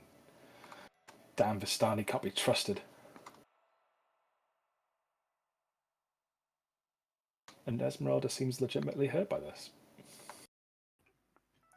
Now, you two, we've shown you nothing but kindness, and this woman has kindly let us stay in a tower. You do to pay her some respect, whether your dislikes or not with the Vistani. Understood? You heard her. She's chastising and poking at my dear sister. Irina's had quite enough of these entanglements from the servants of Strahd, thank you very much.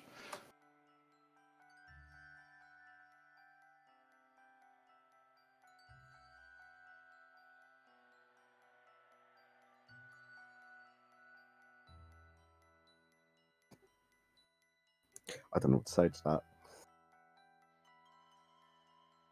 You don't have to say anything. Esmeralda is simply leaning back and nursing her wounded feelings.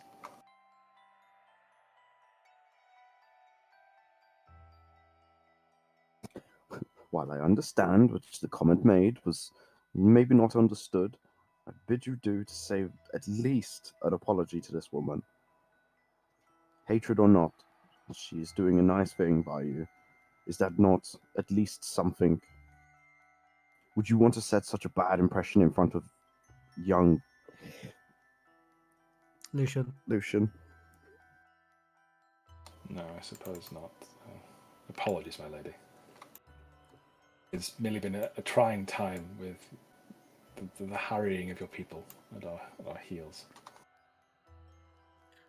Just a quick note. These windows, like in the northeast southwest, are they big enough for someone to fit through? No, they are arrow slits. Oh, those are a bit Okay, bigger. I didn't know if they were bigger than these ones. They're a bit wider, but not particularly. Sorry, they're a bit wider, but they're not particularly high. They are crossbow slits and arrow slits. Okay. I was just worried about Irina being yoinked through a window. Funny that you mentioned that. No. They are. This is a fortified tower. The slates on the roof are a bit vulnerable, but the tower itself is very defensible and is heavily reinforced. And there's an anti-magic field spread across the tower. So we couldn't be in much of a better place. You would notice it's also suppressing your magical abilities. The crackling from your hammer is not happening.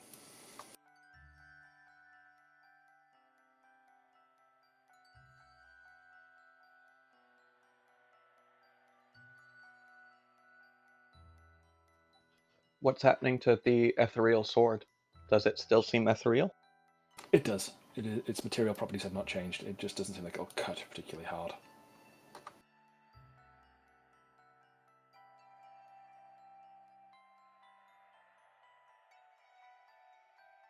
Everyone is BRBing. I assume they're getting pizza. You lucky devils. Sausage cacciatore, man. I have a curry. Look at you being fancy. What sort of curry? What is it called? Katsu? No. Korma? No. Sag paneer. Very fancy. Vegetarian. The best kind. Actually true. It's really good. And stalking from the woods as night begins to fall, let's say 2 hours have passed as the various dialogues continue between Ismark, Irina, and Esmeralda, just bandying apologies, and Esmeralda prying into what Irina actually is, or who she may be.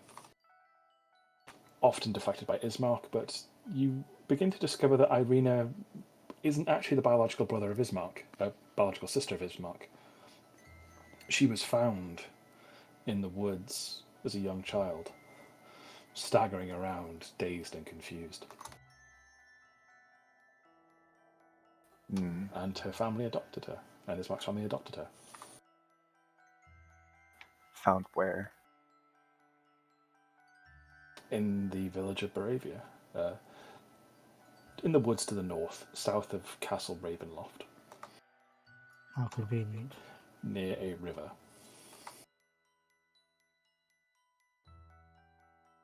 It looks like she had stepped out of the river and she was soaked head to foot, and she was wearing scraps of a white dress. Strahd wants her to marry her, right? Is that what he told us? Or what people have said? He intends to make her his bride. Oh, was he trying to do some like child marriage? That's not on Strahd. No, he's not intending to marry a child. So how old was she when she was found? 8, 9, 10. Quite young.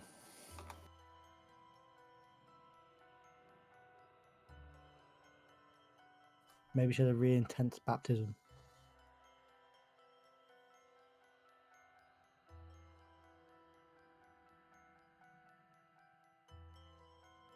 Esmeralda would relate part of the story that after Sergei was killed and Strahd went to Tatiana, she cast herself from the highest battlement of Castle Ravenloft into the river below, and she was never found. She died. Oh, something spooky's afoot.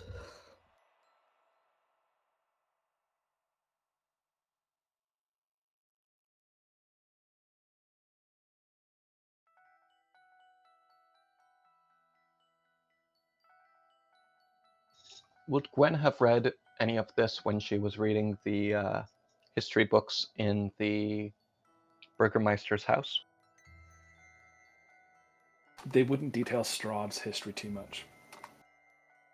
These would be things that Esmeralda knows from researching what Van Richten knows. Okay.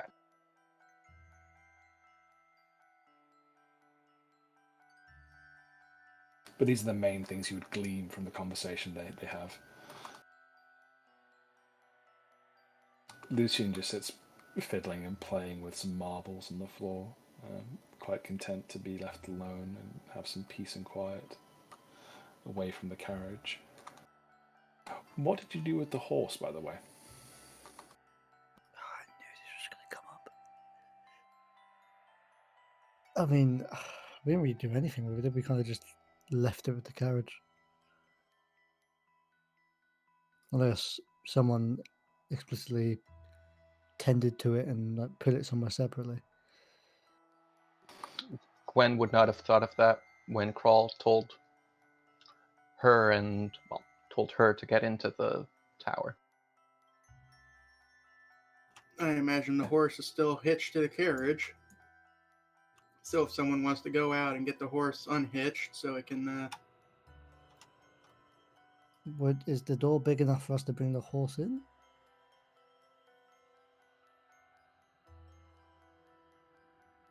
Pardon? Is the door downstairs, is that like tall enough for us to bring the horse into the ground floor? Not really. Could we stick the bag of holding over the horse's head and then bring it into the building? That would suffocate it. Oh, it wouldn't take too long. Just pop it over its head, force it through the door, and take it off. Tell Crawl to tell the horse to hold its breath. Or tell Crawl to tell the horse to run away and come back in the morning? That I can do. It's a shame you can't like polymorph it. Yeah, I could, but I don't have it prepared.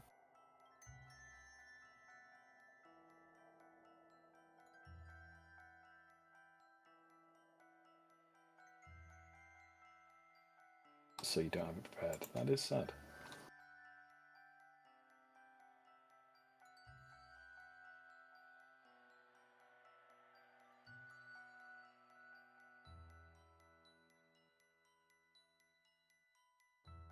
So far I'm hearing that you have left the poor horse outside.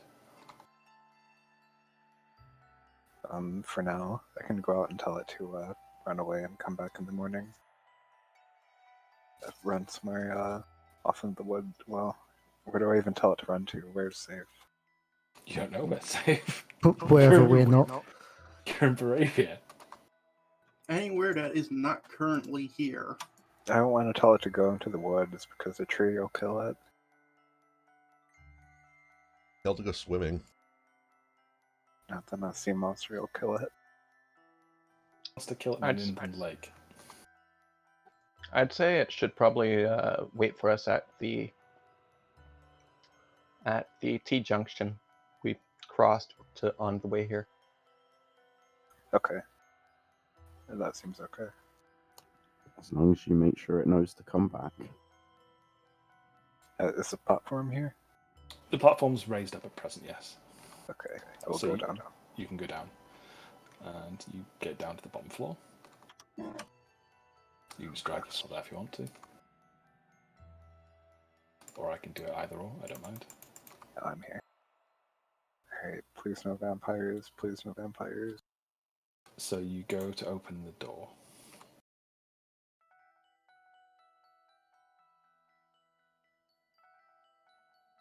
And you do your little dance, and the door opens. Mhm.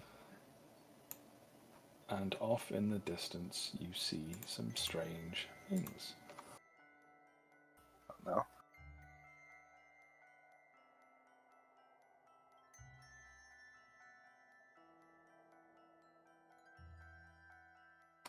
There's a few of them sort of stalking around, interspaced with various little wolves. Well, a fair few wolves. And they begin poking their muzzles out of the trees, and you start hearing a terrible noise as it breaks through the fog and the mist.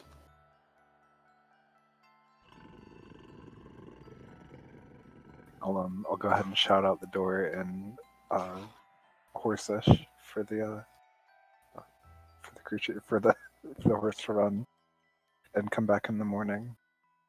It is fully attached to the carriage.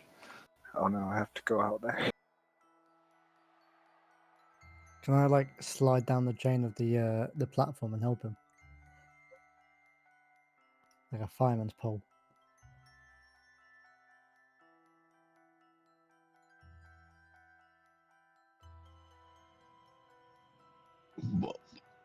Wouldn't Moira be able to cast Featherfall on all of us and we could just jump? Anti-magic field.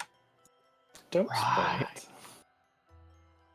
it. No, feel free to jump. Well, would the chain not, like, could I not slide down the chain? Would it not hold my weight? You can. This will require a challenging athletics test of 16 or higher.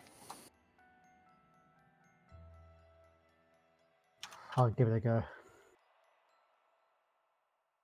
I've got faith in my ability. Yeah. Yeah, Church is going to go down too. Okay, a 16 athletics check, please. Athletics. Yeah, I figure this is quite a difficult thing to do. It requires a lot of upper body strength. What, sliding down the chain? Yeah, unless you want to argue the case for being acrobatics.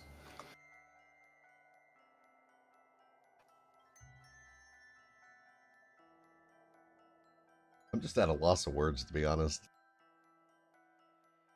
You could say you're doing some Tarzan sort of thing, swinging from chain to chain. Sure, then be a 16 acrobatics roll. The way Crunk is describing it, he's sliding down, holding onto it as hard as he can, so he just slows himself. Yeah, like a fireman's pole. Yeah. Can I also have a cheeky chug on a Vistani Vigor Elixir? Yeah, as you get to the bottom of the bottom of the chain, sure. You can chug a 20 temporary health Bistani elixir. Thank you. While Church is making up his mind, I think Gwendolyn would beseech Esmeralda to watch over everyone, and she will try and make her way down the chains as well. And fail. Okay, make a DC 18 dexterity saving throw. You're just trying to kill me now, aren't you?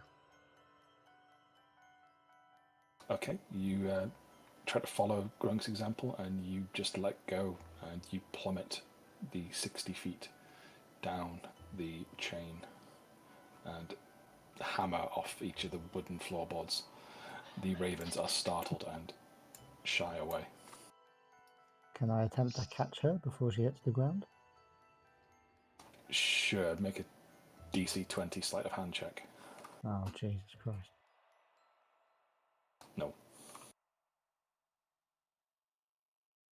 All right, so that's 66.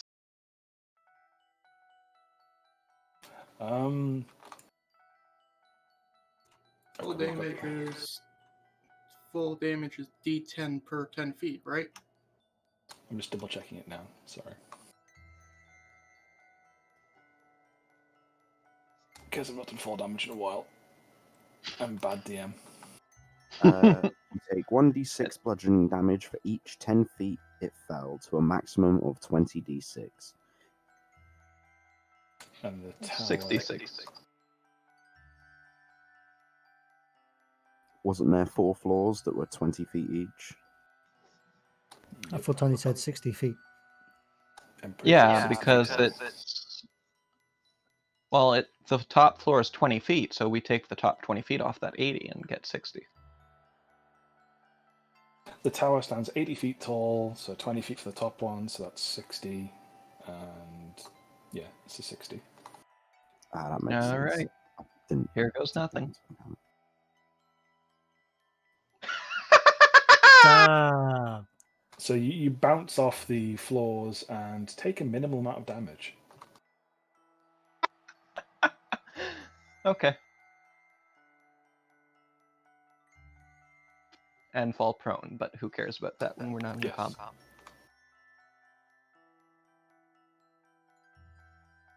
Anyone else jumping? I want to ask if there's any glass in these windows, and if there are, do they open?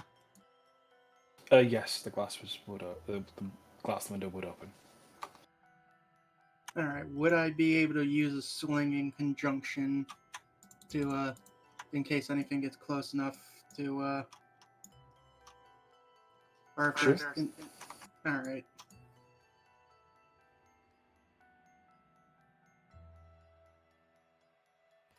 Right, cool. Should we try and save this horse? So who else wanted to go down the chain? Me. You can roll a DC 16 acrobatics or athletics then. No. I had to come up with something. So Church gets a running start and throws himself into one of the chains using his momentum as he grabs onto it to spin around it. His momentum used to spinning it around like a stripper, like it's a stripper pole. He uses his swinging to descend slowly other than his strength. Is that good? That is fantastic. Okay. Yes, you do so, and you have advantage. You have inspiration for that tremendous description. Okay, you said the floor at the bottom. The door wasn't large enough for the horse to pass through, right? Correct. Is that over the top or the sides, or both? It's quite a narrow door. I believe I showed you the handout. There's very little chance of a horse passing through that. Mm-hmm.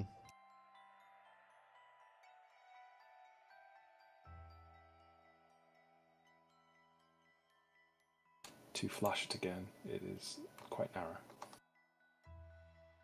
And it's not all that tall, really.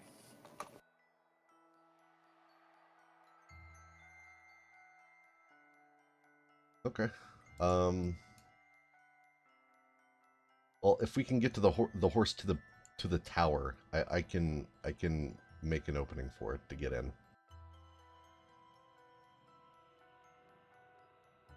We just got to get the horse up here. If we can get the horse up here, we'll be all right. That phrasing is disturbing. Oh my god. Fuck you, Tiny. Oh, let's go, Grunk. Nah, let's grab a horse. While those two run out to grab the horse, Church pulls out his pigments and starts working on making a stable-sized door on this side of the tower. Okay. Gwen's Whereabouts are going we saying to... also? Sorry. Gwen's going to stand in front of the doorway. I was just going to say, where are we saying the horse was? Just so I know where to aim my guy. Let's say it's there. Beautiful.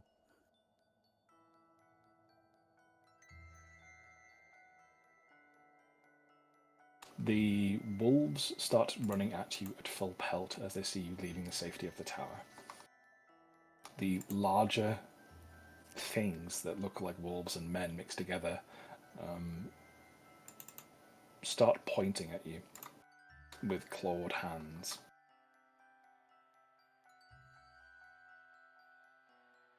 Carl is going to yell out to the wolves in their language. Don't approach, or we'll kill each and every one of you.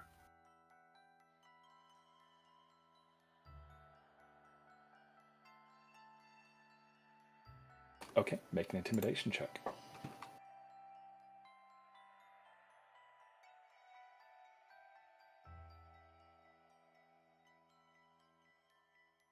They Did my are best. not impressed by a I walking would- turtle. I would like to give my inspiration to Crawl to retry that. Oh, shit. Okay. Okay, I'll do my best. Here we go.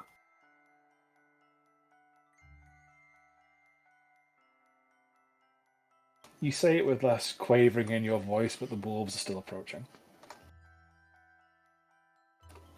It is definitely time. Let me clear that down. For combat turn. For combat rolls.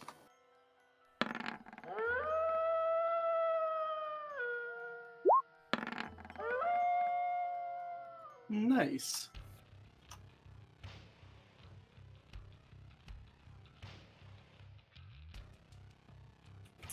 I didn't select my token. I'll add it in a second, don't worry. What did you roll for your initiative? I rolled a 5.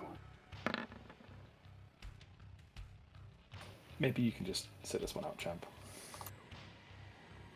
Oof. Do you want me to sit it out? No, it's just a joke. It's okay, Tiny. I understand.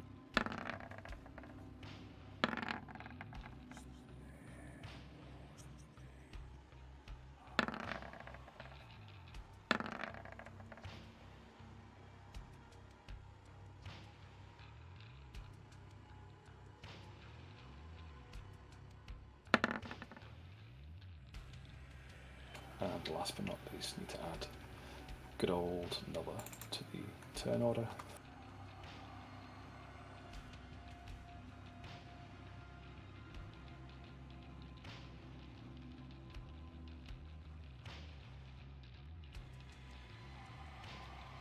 So, first is the wolf.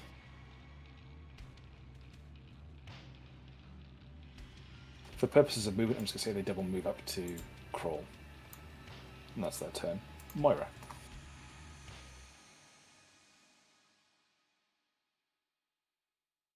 Alright. I need to figure out who I can actually see from this arrow. Or this slit. I'll try to sling a rock at the wolf that just ran up the crawl. Sure thing.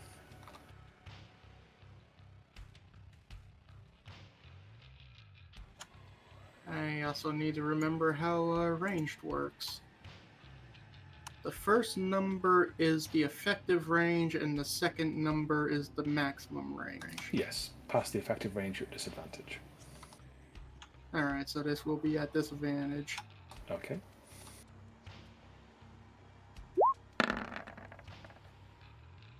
Does a 12 hit? No, a 12 will miss. Narrowly, though. And that is all Moira can do. Okay.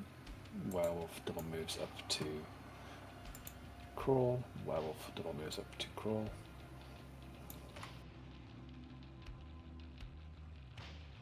Wolf moves up to the horse. Wolf moves up to the horse. Werewolf will move up to Grunk. Church. I believe you're still applying pigments. Yep, working on this barn door.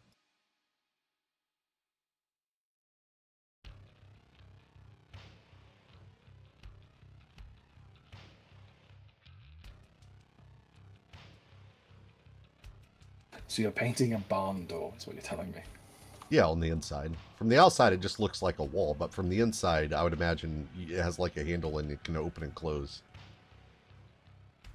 Yeah, once it's completed, it would be turned to a full barn door, and you could open it and close it.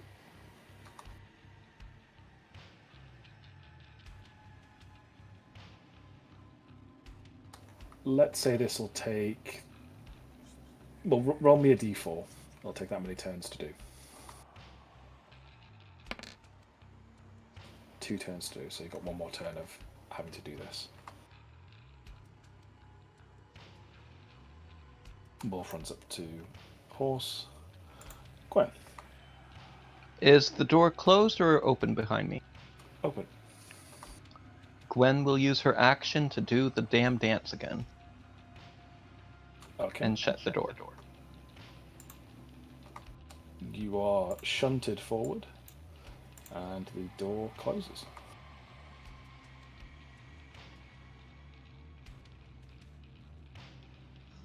And she will call out to Crawl and Grunk. Be strong! We are here to... We shall be at your side momentarily. And that's her turn, I believe. You could move. I could. Oh, yes, I could. 10, 20. Okay. If you maybe was one space up, someone might get advantage on a certain werewolf. No metagaming. Yeah, Tiny's right. I already moved here, so that's where it's going to be. Grunk, your turn. You are being jostled by werewolves and a kicking horse. I'm gonna get angry. Okay. Does the magic works outside the tower, yeah? Raging is not magical. But my storm aura is a magical aura. You are more than 10 feet away from the tower. Cool.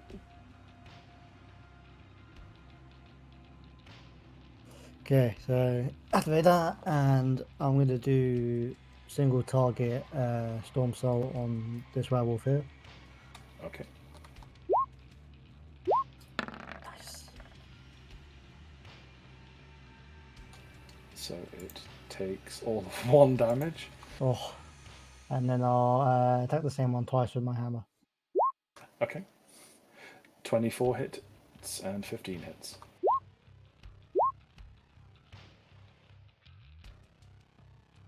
.24 damage. And that will be it. Okay.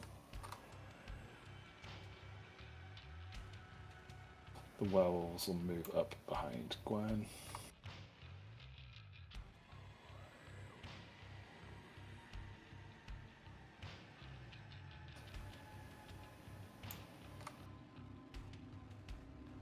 And the last wolf will just appear behind Grunk. As there's a flurry of gnashing and biting around you. Nola.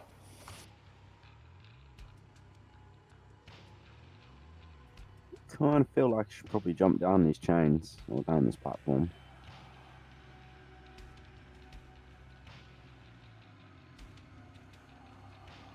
You're just going to jump down it rather than try and slide down? Well, not literally, but because I'm not much use up here. We'll sort of look to, I think her name was Esmeralda, and be like, do you have a ranged weapon? Sounds like there's trouble downstairs. And he'll say, and just sort of look at him like, right, well, I need to help. And he takes a hold of the chain and tries to slide his way down. Okay, DC 16 athletics check. Ooh, it's very close. Yeah, you managed to do it.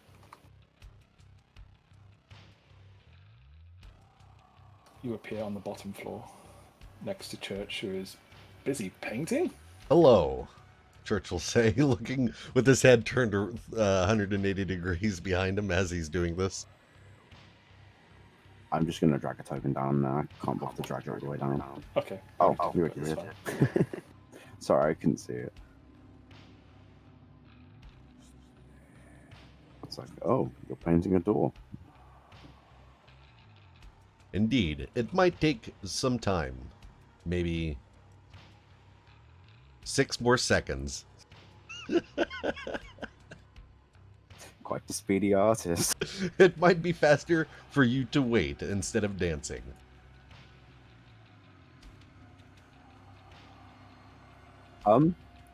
Yeah, good idea. He'll stand off of where the platform would be and just waits for church to finish. Crawl. Okay. I warned you.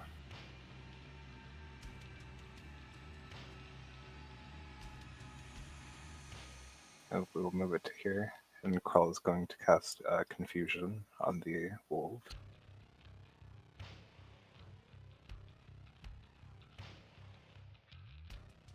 Okay, so that is 2 wolves. Sorry, 3 wolves and 2 werewolves.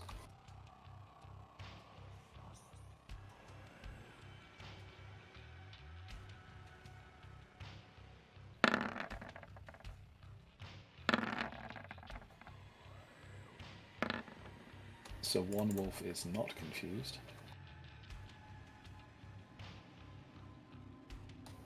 2 wolves are.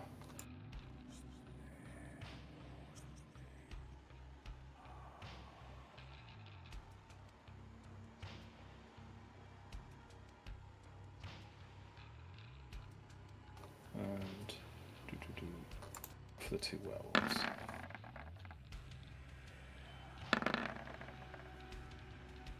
Two passes. Oh, they have some kind of advantage, huh? Yes, they are magical creatures. As such, they have resistance to spells. Oh. Alright, that'll be all. Should I put a little green next to them to know it's your spell they're concentrating on? Oh, yeah. Good idea. I usually put a thing there.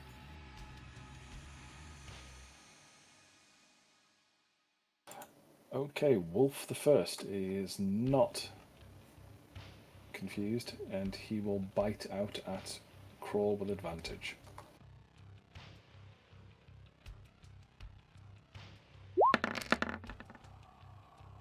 Does an 18 hit? That will miss. Okay. Moira.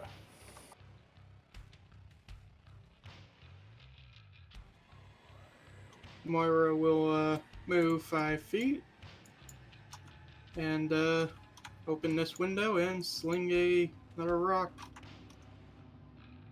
We'll say the one, the wolf just north of Gwen. Okie dokie.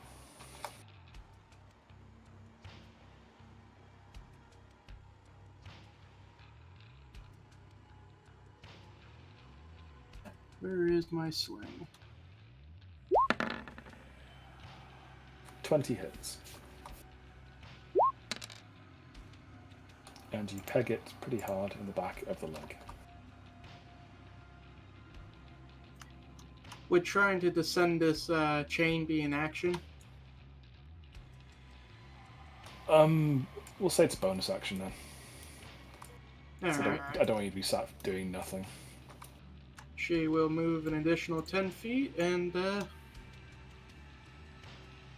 try to slide down. Are you using acrobatics or athletics?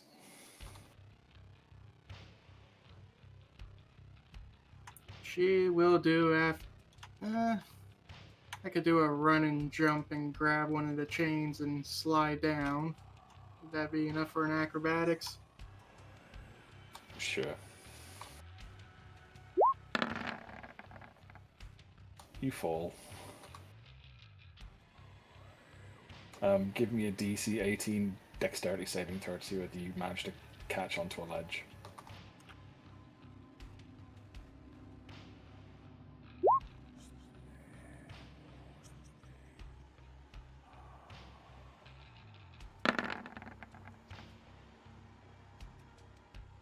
As you're watching Nulla, I'm going to say no. So you fail to do so, and you bounce and jar yourself off various ledges, so you take 66 falling damage. Hooray!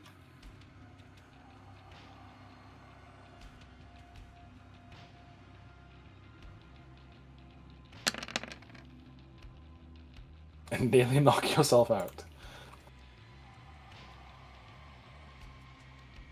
Oh, hello. Hi. Your health is 1, 2, 3, 4. So Moira is laying there prone, looking a bit bloodied and bruised.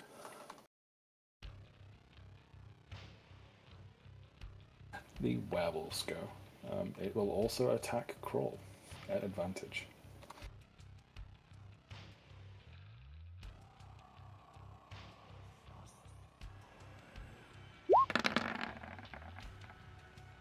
Does a 17 hit? I thought it was.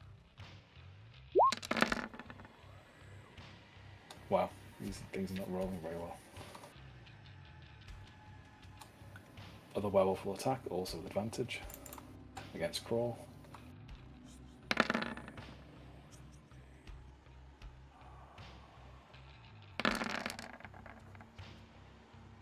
Oh.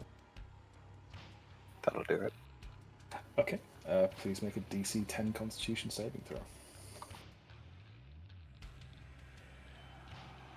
Yeah, you keep concentration on your spell. Very good. One of the confused wolves. Can you spam the effect, please? I don't have the confusion. Actually, I can go grab it. Oh, it's just 1d10. Oh, do you have the effects up already? Yeah, yeah. It gets an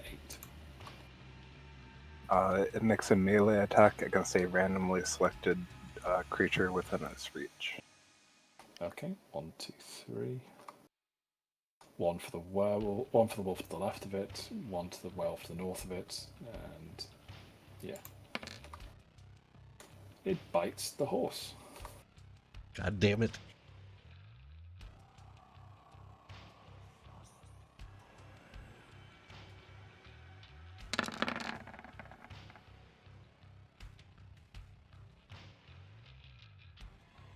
It takes a giant bite out of the side of the horse. You hear ribs break and the horse whinnies.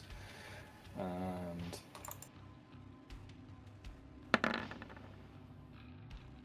horse goes prone.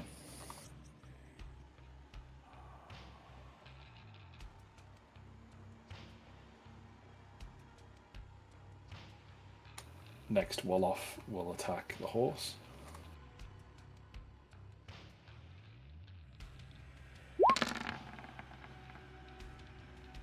Horse is dead. Well, this was all a waste of fucking time.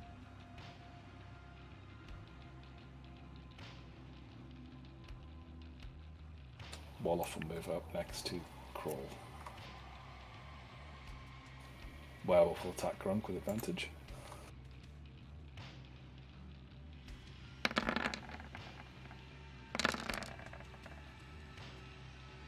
(22) and 19 to those hit. Both.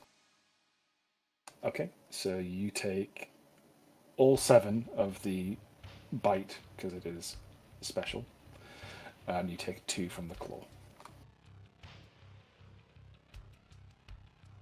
So 9 damage total, and please make a DC 12 Constitution saving throw, or be cursed with lycanthropy. You narrowly missed being turned into a werewolf. Congratulations. Church, you finished painting. What actions do I have left? You have a bonus action left. Church uses his bonus action to open the door. Okay, the door is openable. I'll put an eye on the inside so you can see both sides of it for the purposes of gameplay.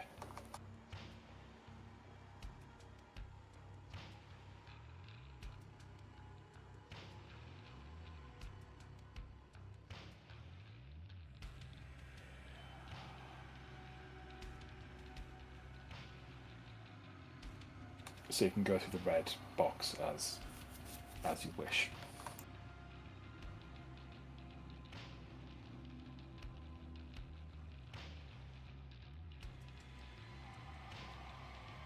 Any movement you'd like to do? I don't have a movement action. You do. I asked you what I had left, and you said a bonus. Sorry. I thought you meant... Yes, you've got bonus and movement actions. Okay, bonus and movement actions, yes. I will move outside up here.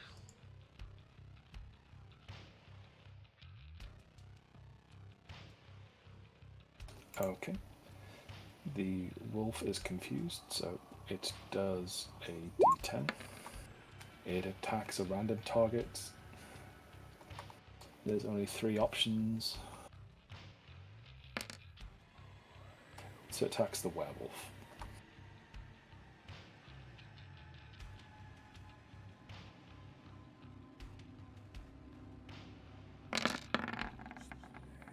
And it hits for 4 damage, but it doesn't do anything.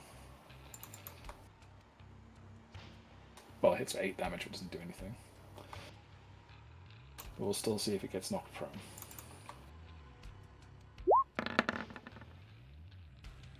It is not knocked prone. Does it get a wisdom saving throw at the end of its turn? It does, yes. Okay.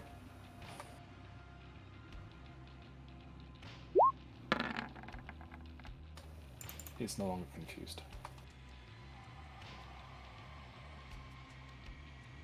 The other one should have got one also. I forgot to mention that. Okay, I'll do that one now. Does not get confused. Gwendolyn, there are lots of strange wolf people and wolves just ravaging this horse and the rest of your party. Okay, Gwen is less than pleased. She will strike out at the werewolf to the north. Which one attacked Grunk last? The one to north of Crawl or the one to his west? Or to Grunk's east, sorry. The last one to attack him, I could not tell you. It would have been... This was the last one to attack him. Alright, he's out of reach. Okay, Gwen will take her sword, and she will strike at the werewolf to the north of Crawl. Okay. 25 hits. 4-7. And she will use her shield to knock that thing prone. I believe that's a contested athletics check. Yes. It is not professional athletics, so it gets a 16, so it is prone. And she will strike out again with advantage with her sword. 23 hits. For 12 this time. And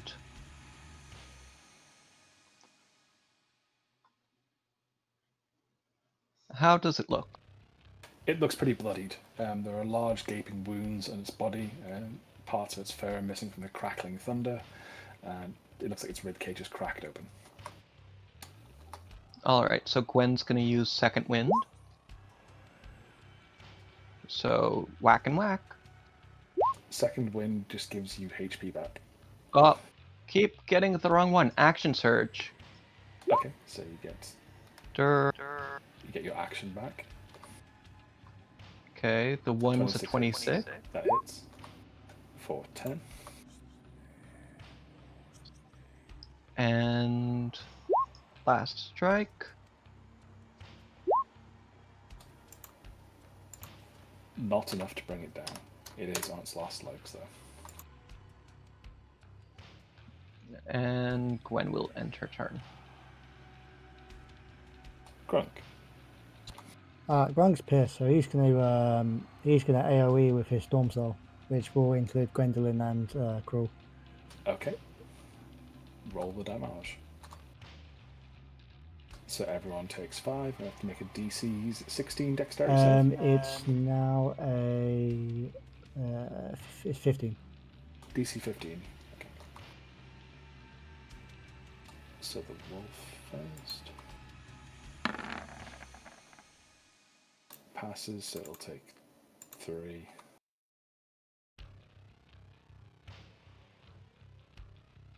Werewolf on the floor for pass or die.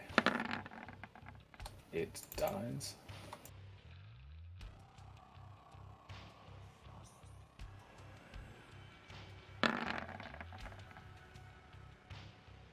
Someone takes 3.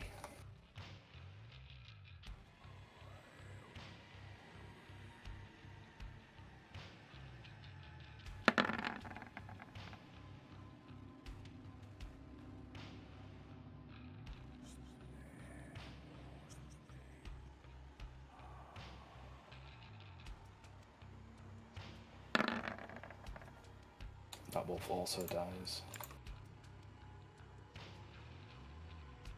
So I need saves from Gwendolyn and Crawl as well, please. Okay. Oh, I need to do this one too. Okay. So Crawl takes 5. Oh,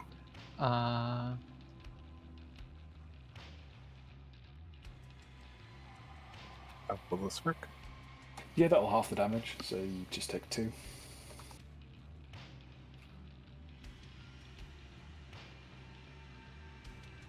Gwendolyn just takes 5 though. Yep. I just got a lot of temp HP. You did. Oh, even more.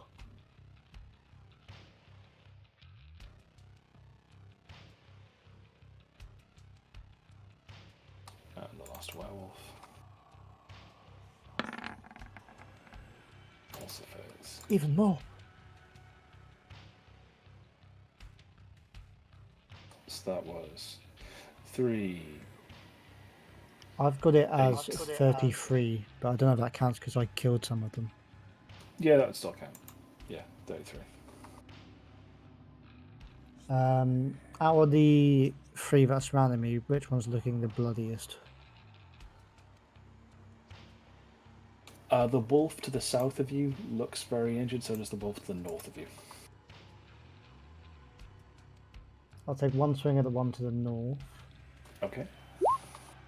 That hits. That kills that one. And then same with the south. That definitely hits. That definitely kills the wolf to the north. You start swinging your hammer around, just cracking wolf skulls open. Grog smash. That'll be my go. No movement? Yeah, actually, I'll move behind the werewolf by Gwendolyn, so I assume I get a attack of opportunity against You me. do indeed, yes.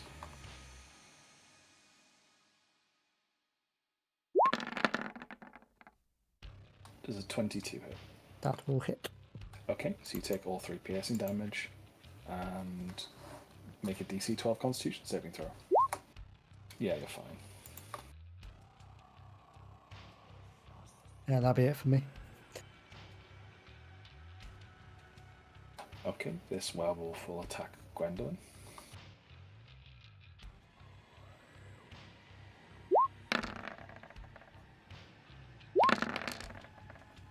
Missing on both attacks. The other werewolf will step backwards to avoid being flanked and will attack Grunk as he's run behind him.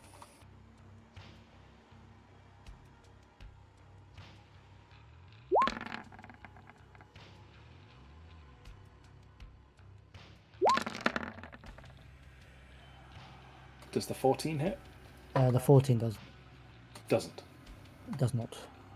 Okay, so you just take 12 from the bite and need to make another DC 12 Constitution saving throw.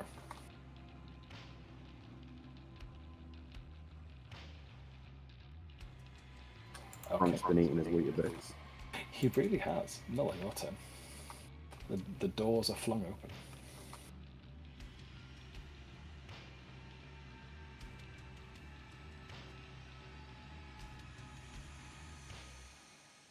Charges out and swings towards the back of this wolf's head. Go for it. You have advantage. 23 hits. For 9. And he will smite. Okay. It is not undead. Sorry, roll 20 is being rather. Is it a fiend? No. Okay. It's being rather janky at the moment. Be a level 2, and he smites. So 13 damage. And he whacks again. 20 hits. For 11. And with his bonus action, he puts this on himself.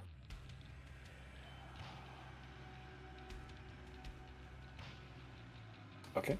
So you have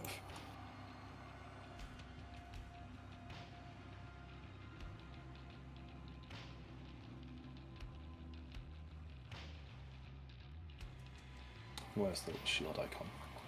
2 AC. Anything else left to do? No, that's all I can do. Crawl, your turn. Okay.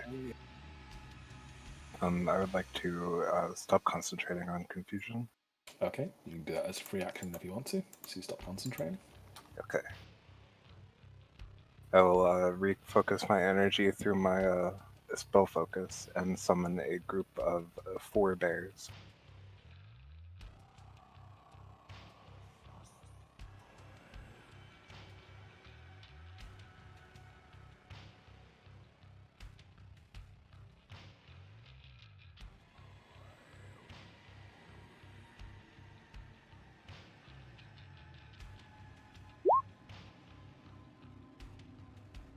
When did we do the... Oh, conjure animals dip.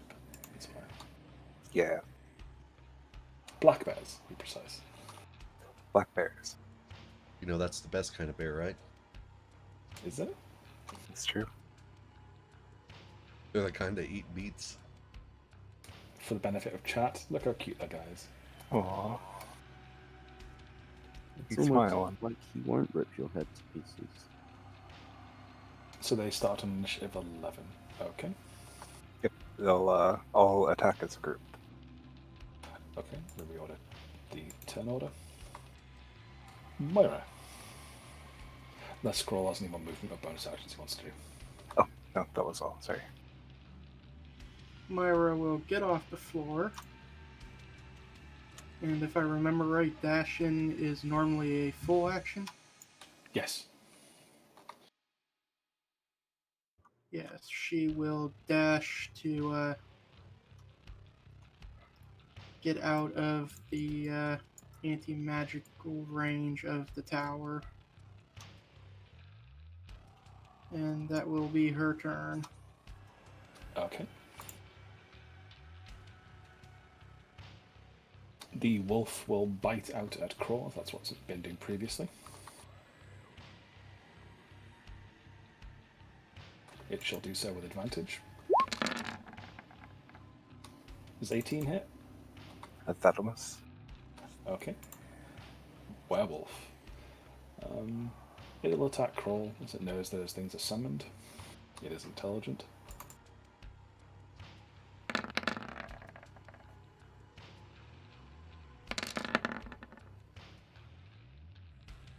All misses. The wolves aren't so clever, so it'll attack the black bear behind it.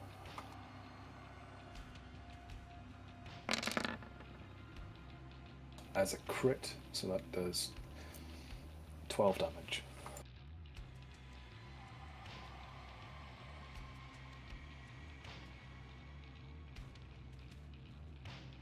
And please make a DC 11 strength check for the bear behind it. It goes prone.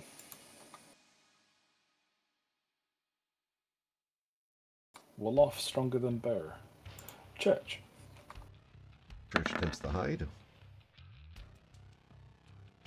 Will 13 beat the werewolf's passive? No, it does not. He will fire a crossbow bolt at this werewolf. Okay. 12 will hit. Really? Yes, they don't wear any armor in their wolf form. for 17 plus your sneak attack. I wasn't hiding. You have an ally next to it. I keep forgetting that shit.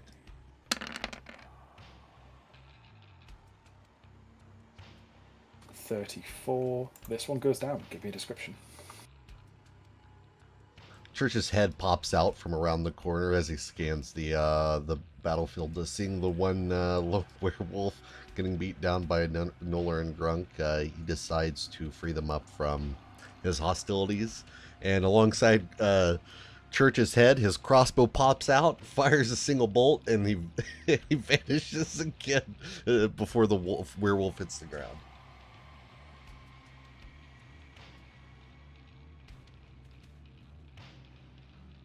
Very zany. I like it. The other werewolf that was not engaged dashes away.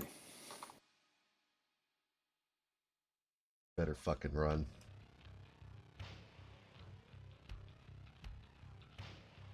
Gwendolyn. Gwen's. I'm assuming Gwen would have noticed that the door has been left open. No, the door's closed. The one in the wall? That's open, yeah. Yes, it's a big door. I'm assuming it's something that would be noticeable. Yeah. Especially if Gwen looked to see if where the bolt that killed the werewolf had come from. Alright, Gwen's gonna try and do a perception check to see if there's any strange tidings, because she finds it weird that the werewolf did not try to eat any of its prey.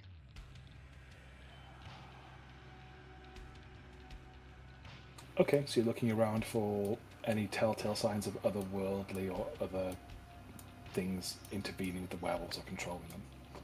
Yes, especially some kind of thickening mist or anything that would pretend that Strahd is coming. Okay, give me a perception roll. You don't notice anything vampiric. They just seem really intent in bloodlust and causing carnage. It's almost like they're enjoying the violence they're committing. But now that the tide is turning, they seem to be running like the scared bully boys they are. Alright. Would that be one action, or is that a bonus action? That's a bonus action. Alright. So Gwen will use her attack actions to... I don't want to waste it. The werewolf between her and the bear. Not between, but you know. The wolf between you mean? No, the werewolf that is next to the cart. Oh, that one. Okay, the one to the west of you. 26 hits. For 8.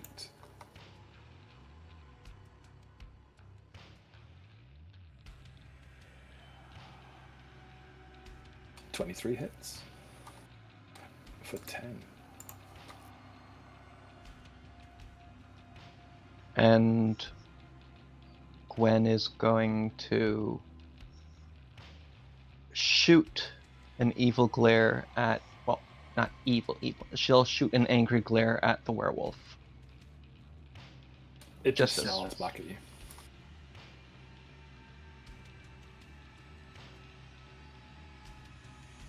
The wolf will attack the downed bear.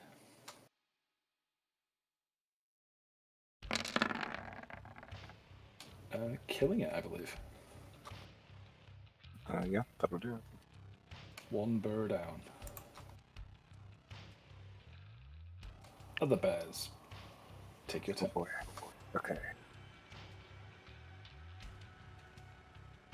We'll start with the left bear. Okay. Attack this werewolf. No dice. No dice. Okay. This bear versus this wolf.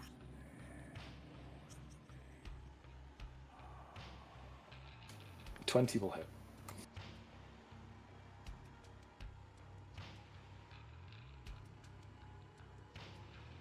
Good rolls. 22 also hits. That puts that wolf down. The bear will roar a triumphant roar. And then go to the spot where it killed it and hover over it. Okay. And then the last bear attacking the wolf to the north of it.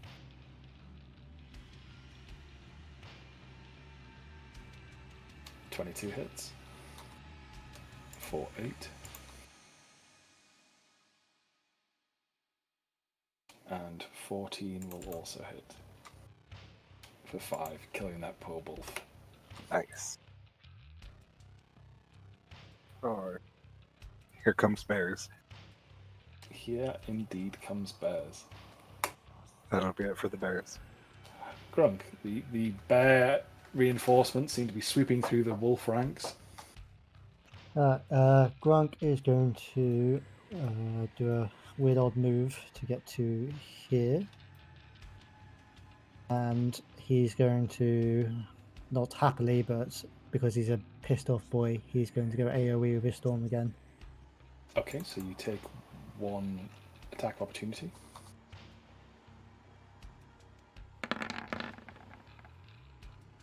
Does a 13 hit? That's a miss. Okay. So you're AoEing again. So this is affecting everyone, so I'll do my 2 werewolves first and the wolf.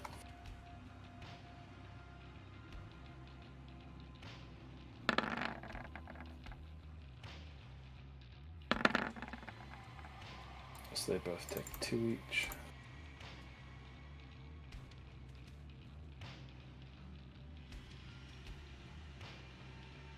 And the Wolof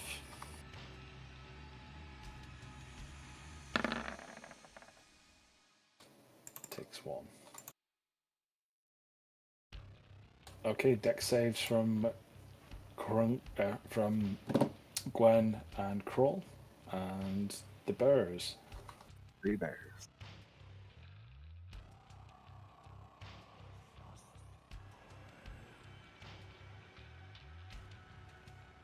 So 2 of the bears pass. Gwendolyn fails.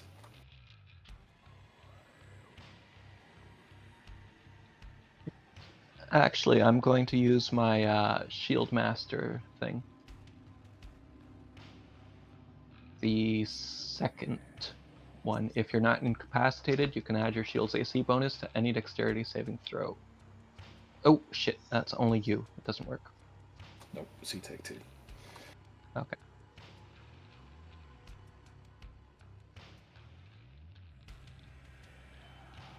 The last black bear was Kroll. Okay, so Kroll only takes 1. You still need to make a DC 10 Constitution saving throw for your spell. Great. Yeah, the spell stays up. And the wagon. Roll a D100, please, Grunk. Higher is better, lower is worse. Oh, my my God. god. You prepared it.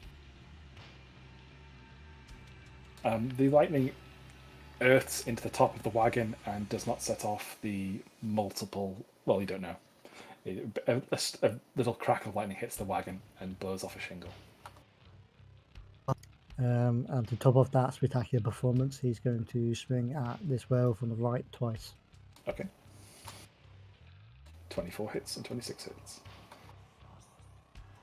So that is 19. And that'll be it.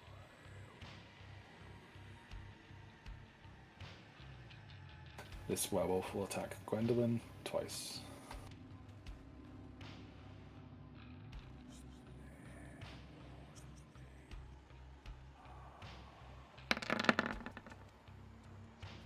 Does a 17 hit? No. Okay. On to Crawl. Right. I will strike out at the square wolf in front of me with my claws, which are empowered by lightning, thanks to Grunk.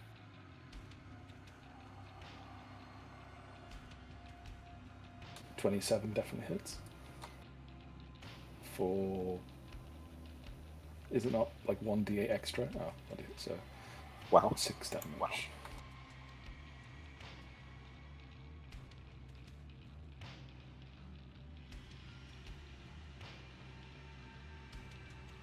Okay. It doesn't do as much as I thought it would. Yeah.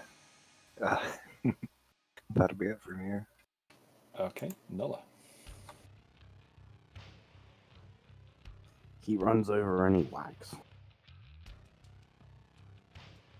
The werewolf, not the cart before you try.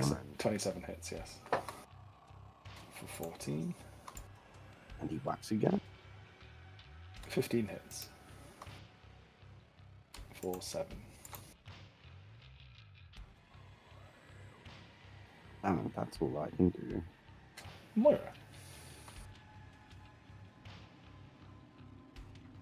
A bit late to this party, but Moira is going to summon in one of these fucking things. And it will take the form of a slotty.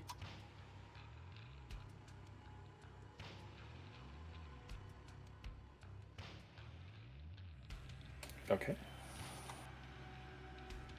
Within 30 feet of me, I believe that is. So I want to put that at the... No, it apparently has a range of 90, so I can...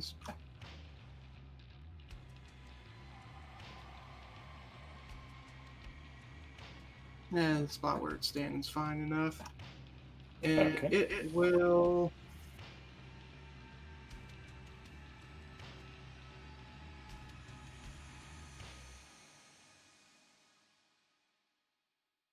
It will run over onto what's left of the horse and attack the werewolf. Okay.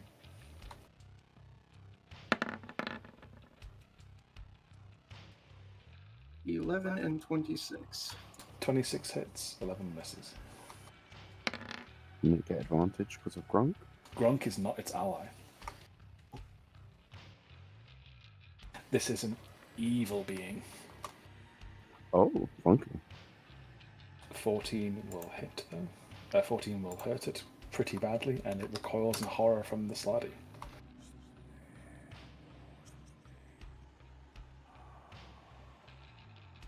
And that will be all she does. Okay, the werewolf will disengage and will start running away.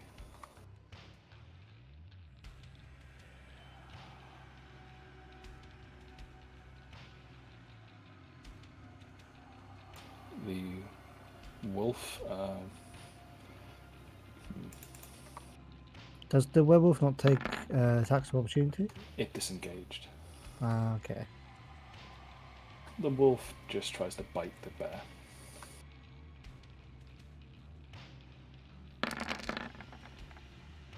It misses. Church. Well, I'm kind of guessing if this door's open, Church can't really see from there, so...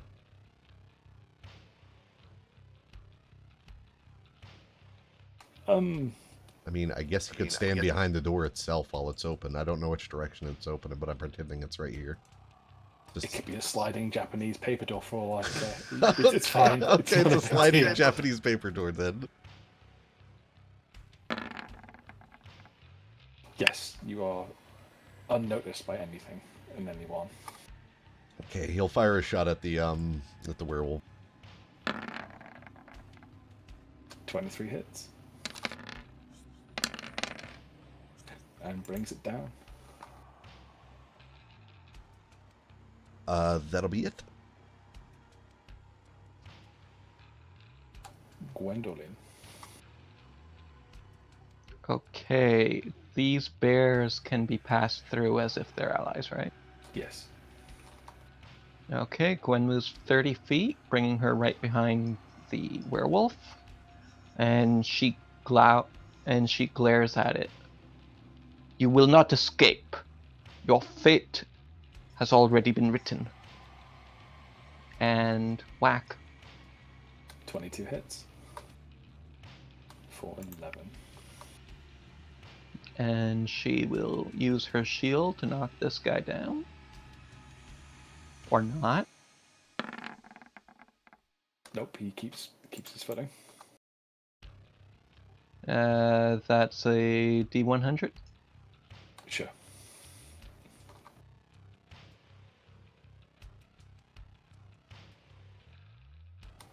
No, it's not low enough to cause a major thing. Especially for that, it's just a bonus action. Yeah, you swipe it into the shield, you almost topple over and lose your balance, but you're fine. Well, whack at you again. 17 hits. For 8. It is staggering and bleeding, and looks like it is a mortal wound. And just for flavor, Gwen's gonna spit on the ground. Petty.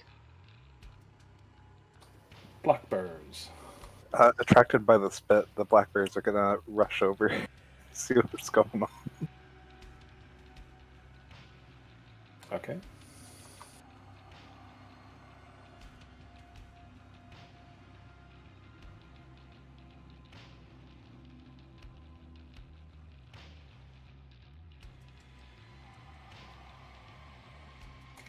The bite hits. It doesn't seem to do anything. It's magical bear. Does that make any difference? It's not a magical bear. It is. It is just counts as a conjured animal.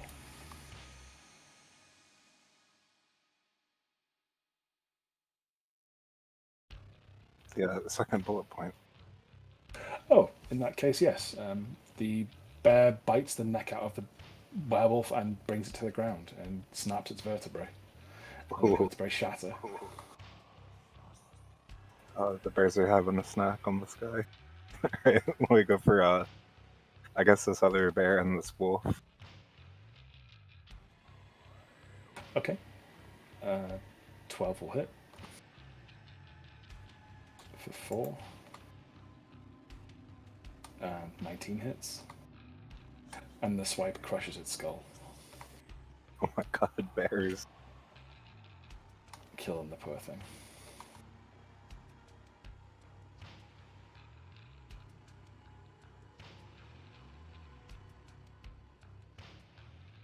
The bears dig into the wolf meat and they start changing a bit.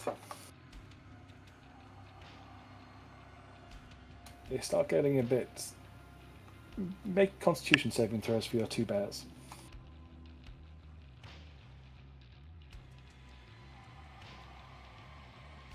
I guess you could call them bear wolves now. Werebears. Werebears? Werebears.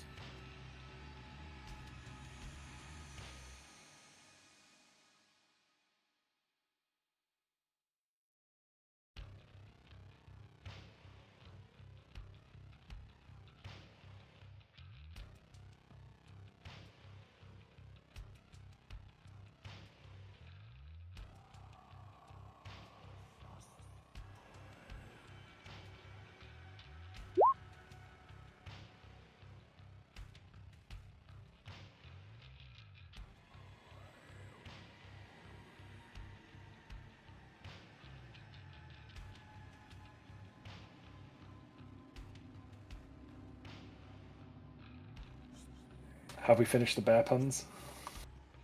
Because I swear to God I'll leave again. I took it to the banner channel. Oh good, thank you. They were unbearable. Fuck you. You have to bear with me, I'm coming up with some more. Come on, we need to see what grisly fate awaits us. Rocks fall, you all die. I knew that tower looked unstable.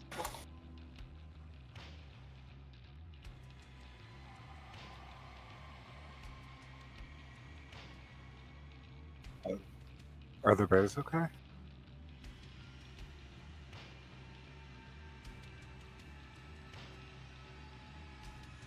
Tiny's taking a moment to recuperate. He's taking a quick pause. Change the wolf to bear, and you get the gist of them. They have pack tactics now. Oh, What? bear pack? Bear pack. Oh my god. Bear pride, whatever you call a group of bears. The murder of bears. I'm not sure. Not a group. They're called a sloth.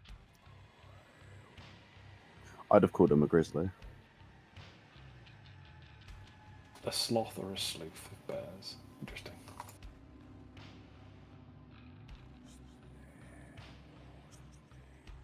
Yes, and the fog blows back from the tower.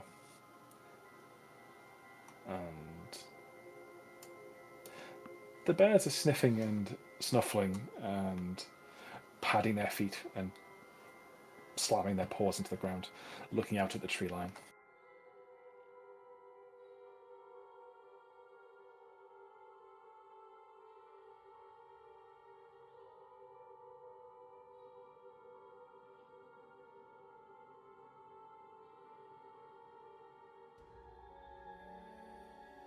But the damage is done.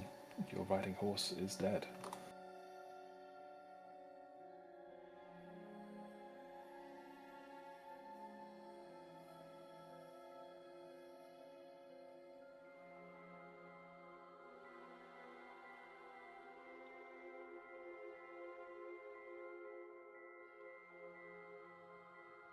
Well, that's not good. Yeah, I guess Carl's gonna have to pull the wagon now, or the carriage. I guess so. Been reduced to this. Who drank the Vistani elixirs? I did. Okay, so you are hit with 2 levels of exhaustion. Because you replaced your temporary hit points with new temporary hit points.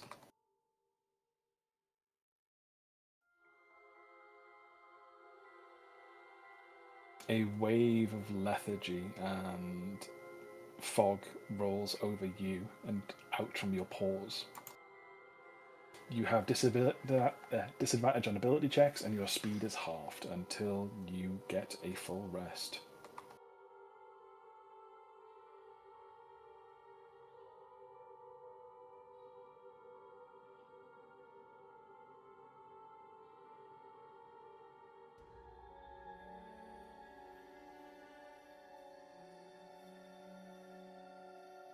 It's about 8:30, 9 p.m.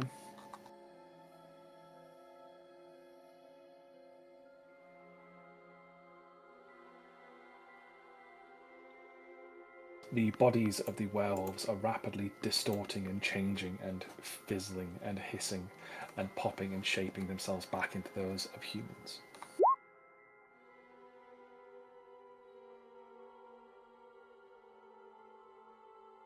And they look like wild-eyed feral men who are nude, save for large patches of hair about their bodies. And they look quite feral and quite mad. Even more bears!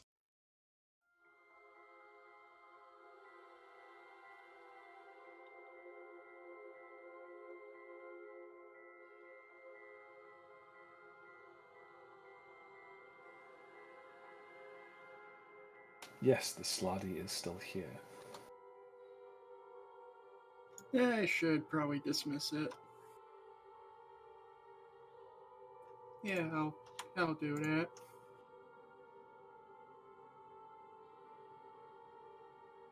There isn't anyone we recognize among these humans, is there?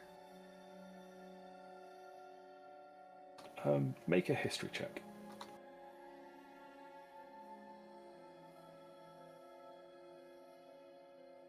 I don't have a very good memory. No, not a face that you recognise here. And some of the faces are pretty badly caved in, so...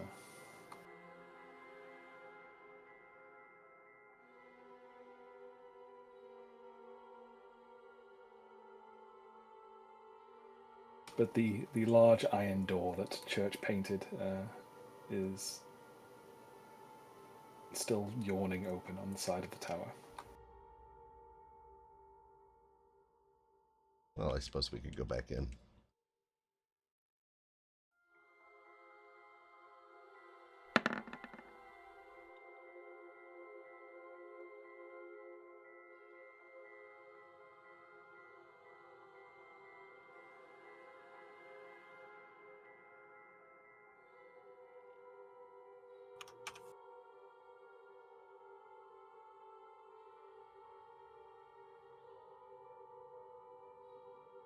Do you lock the door or shut the door? I'm going to paint a bolt over it.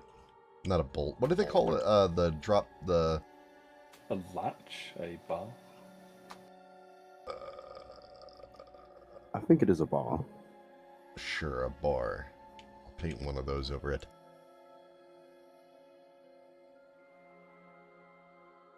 Okay, so the door is not openable from the outside. Right.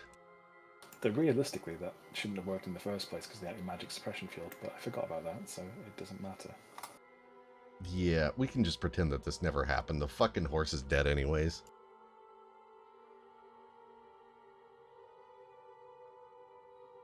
Well, odd that you say that.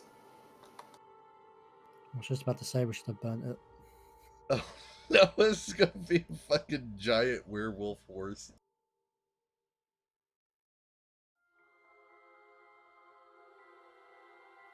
Ooh, neat. Can we keep it? Well, let's make that drag the carriage around. That'd be well cool. The horse's skeleton starts peeling itself out of the flesh of the horse with an audible, meaty, ripping noise.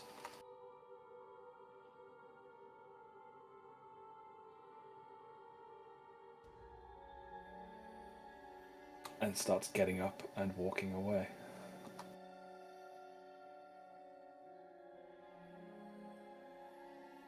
Hey, we paid for you. Come back. I thought we stole him. Shh.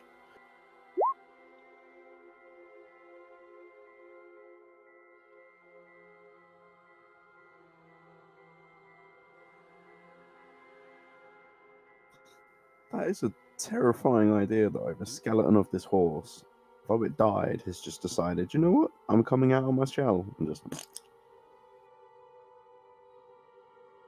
There's a boneless horse outside. Boneless buffalo horse. I'm going to say, it's just deboned itself. That's free eating. Mm-hmm.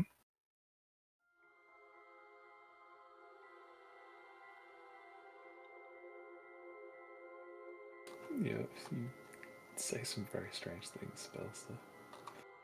The bodies of the werewolves also start deboning themselves, and various skeletons start popping up.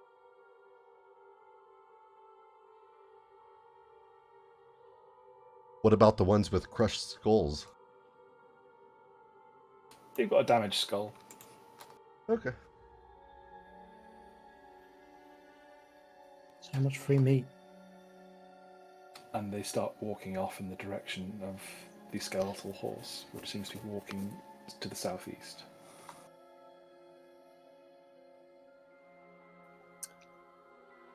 Would that be towards Ravenloft? No. Southeast Ravenloft of is us. far to the far east. Southeast of us, I think, was the abandoned town. Mm-hmm. There it is. Skelly town. What about the dead bear? That would despawn. Aw, no bear skeletons? Skeleton. Oh, it would have vanished when I stopped concentrating on it.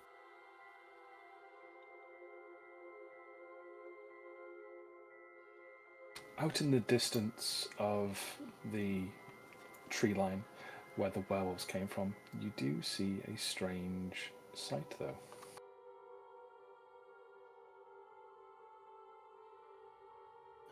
And what would that be? A moving hut. Oh my god. It's motherfucking lady. Is that where Howl lives? In his moving castle? Right. Any more of that and you're banned. No Fine. Studio Ghibli in my damn D&D. It is Oh. creeping along like a strange wooden chameleon, teetering steps, ever so gently shaking and planting itself down, shaking and planting itself down. And the lights in the house seem to follow the tower as it proceeds through the woods off to the southeast. And the skeletons all seem to be walking towards it. It's very cool art. It is. I want to follow her, but we're all inside. I'm also very sleepy. Also that. Plus our cart's broken. We have no horse. Oh, But the we have a cart's crawl. fine. It's just we have no horse. So, for those of you who have an arcane bent to you, you can make Arcana checks, DC 19, to see if you know what that is.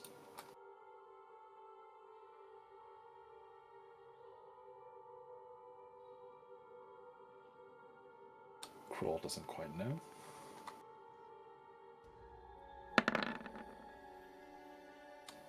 Moira has more of an idea, but she's not entirely sure. Is this something Gwen could potentially have read about in her school? No, very unlikely. It's more of an arcane thing, whether they recognize the spell manufacture for what this thing is. Moira knows it's a gargantuan construct, but how it's moving or walking, she has not a clue.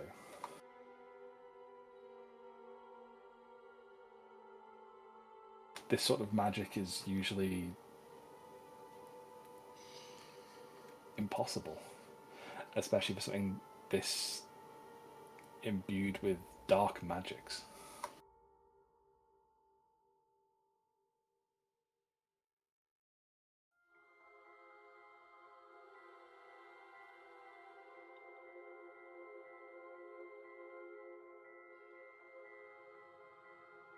It shouldn't have a semblance of life, but it does.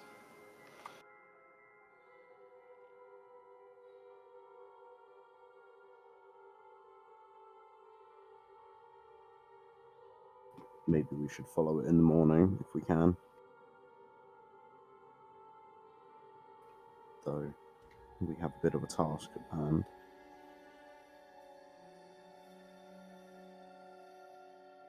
Yes, at present you are still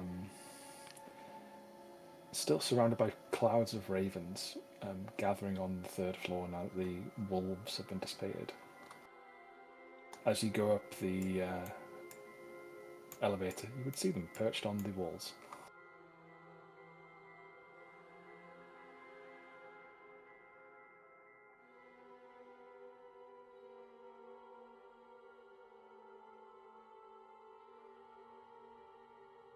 Seemingly taking quite the interest in what it is you're up to.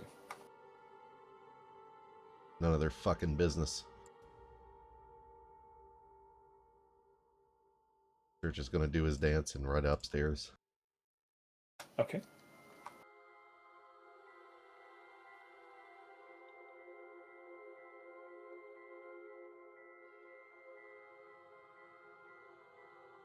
Esmeralda is laid back on the desk, her prosthetic leg balancing on her good leg, looking at you all like you're madmen for going outside there. We had a horse to save. Did you save it? Church doesn't answer. He just goes over to the window and looks out. Gwen's going to say, we had a horse to save. So you didn't save it.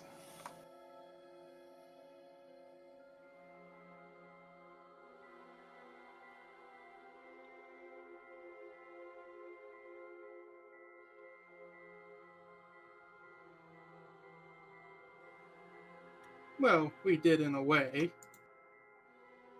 What, you saved it from breathing? Well, we saved it from having skin. Or is she back prowling around?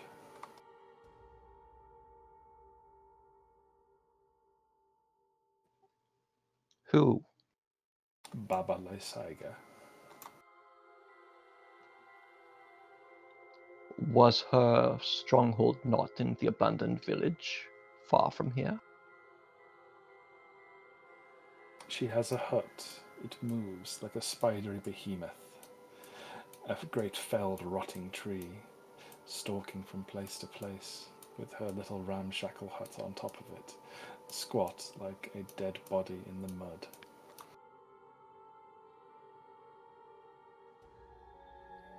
Then yes, she has been here. I have seen such a thing outside of the tower. It won't be safe to tread out in the woods this evening. Church will look over his shoulder at Grunk, who obviously is in pretty bad shape. I don't think we plan on leaving again tonight.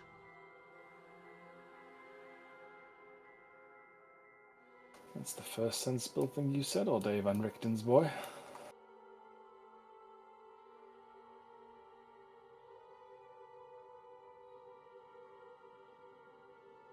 And she taps on the suit of armor by the desk, and it starts coming to life. Oh, for fuck's sakes. And she says a series of magical incantations, which basically say protect the tower, and it goes and stands on the platform, and it locks itself to it.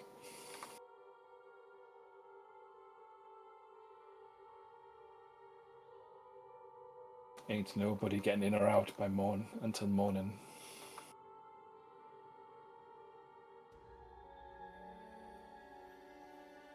Much as I like you all, I ain't risking you leaving the tower. Not with her out there. And more of those damn wolves. Why wouldn't we just go take care of her now while we know where she is? She points to the obvious wounds on Crawl and on the massive wounds on Grunk and Amoira. You're not in the best of shape. It's just a flesh wound. You fell down the damn tower. Almost died. So did I, and yet you cannot even see what few injuries I sustained.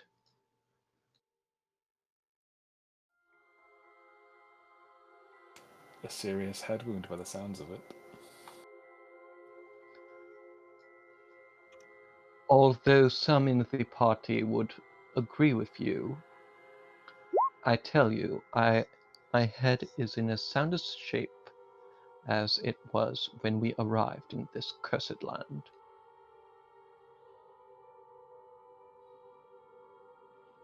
If you want to force the issue, you can probably convince Esmeralda to unlock the elevator. You can go after Babalai Saga if you want to. Yeah, but with Grunk how he is, I mean, Moira is one thing, but 2 levels of exhaustion is not good. Yeah, the healing, we could heal everybody up, but it's a matter of the exhaustion.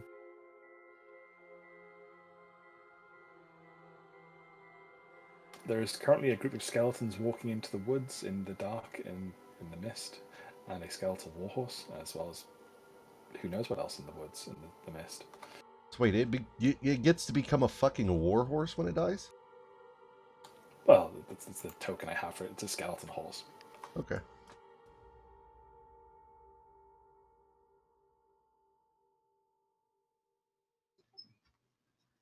All right, well, looking at Grunk, Gwen decides not to push the issue. Okay, so how are you going to... What do you all plan on doing during the night? Church is going to stand watch at the window. Question. Mhm. Is she the Vistani that wanders the land alone, searching for her mentor? Odd that you'd mention that. Well, the Taroka reading, she's a Vistani. She was looking for a mentor who seems to be potentially dead. She this doesn't place, say. Sorry, carry on. this place is called St. Markovia's Abbey. And there was a load of mist.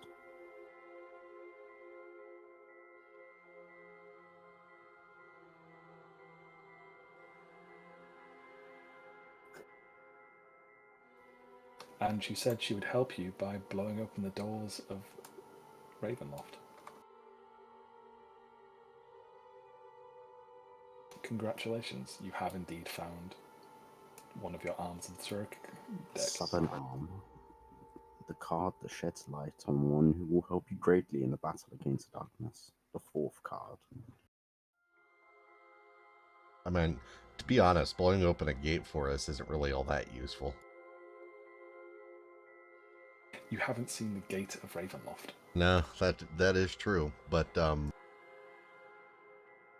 I mean, unless it has some anti-magical field as well, I could probably just put a hole in it. But that would be too easy. Mr. Totally Human Man walks up and just paints a hole in Ravenloft's wall. Paints an entire chunk out of the bottom of the castle's entire, standing and structure, and it just crumbles in on itself. Sorry, Strahd. No, sorry, that wouldn't work. That'd be pretty cool. But yes, she is the person who is going to help you in the battle against darkness. You don't know fully what she is going to do, what she has in her cart of wonders, but the spell state is correct. Fantastic. Well done, us.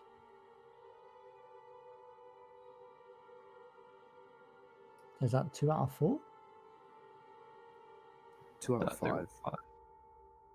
I thought one of them was just it's just like, oh yeah, your enemy is Strahd. I think it's more the place. Oh, it says this card will lead you to him. Okay. 2 out of 5.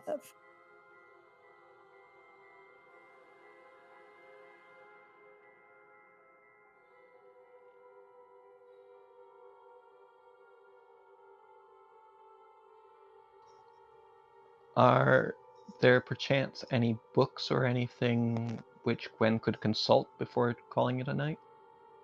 The books that Van Richten did have here, he has burnt, as he did not want anyone to also gain this knowledge or fall into the wrong hands. The only thing that was left was that scrap of diary that she put in her cart for safekeeping.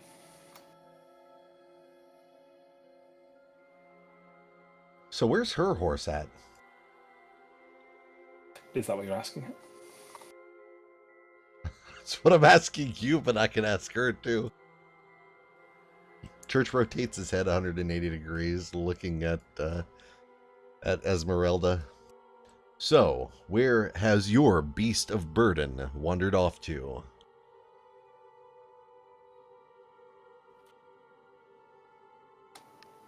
Me horses ain't entirely real. They're magically tethered to the wagon.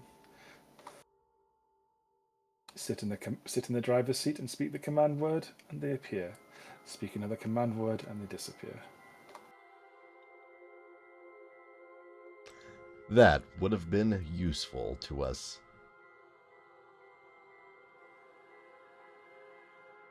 Maybe I can tie my cart to yours. Who knows? Where is it you're planning headed? I forget the name of the town. Kresik. Kresik.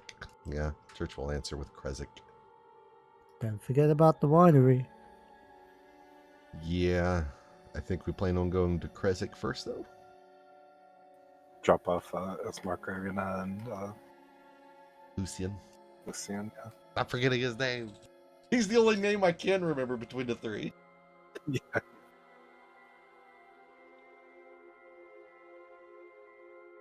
She says she can give you a lift there. She can drag your carriage there behind hers as far as Kresik. Then she'll make plans for heading back to Ravenloft. Wonderful. We could get another horse there. Considering you said no prior, would I be able to take summon steed to make a horse just for this?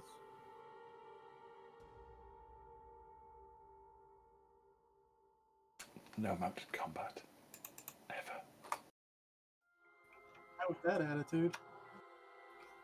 I didn't want mounted combat. I just wanted a horse for the carriage. Well, if we had an elephant, we wouldn't have to ask Esmeralda to help us tear down the doors. You want a skeletal elephant walking around? Are you insane? That sounds sick as fuck. That sounds amazing. Skeleton. Wait, does that mean if we get Piccolo and he dies, we get a skeletal Piccolo? If you let him die around Baba Saga's hut, yeah. We get to have the cursed monkey from Pirates of the Caribbean.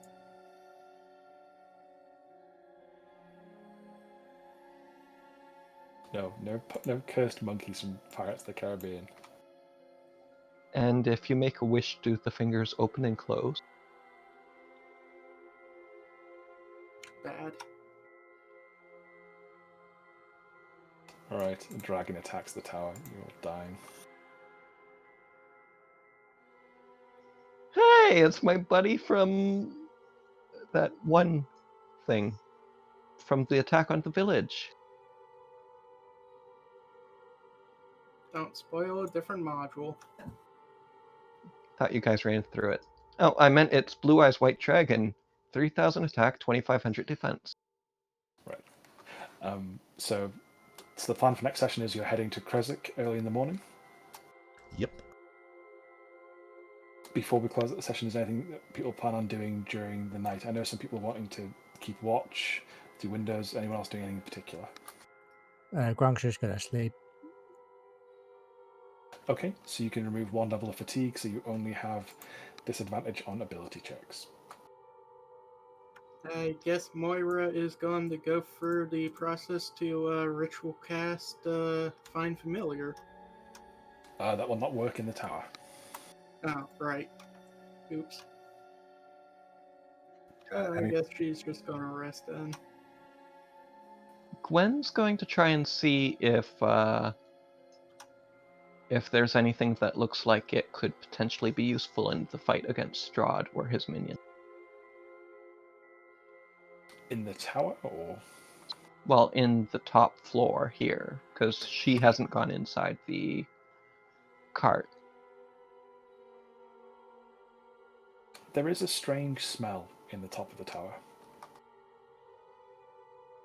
A lavender aroma emanates from one of the boxes on the desk where Esmeralda is sat. Gwen's gonna try and have a sniff, see what it is. It smells of lavender.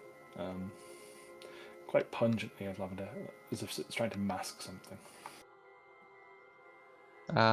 Gwen's gonna try opening the box.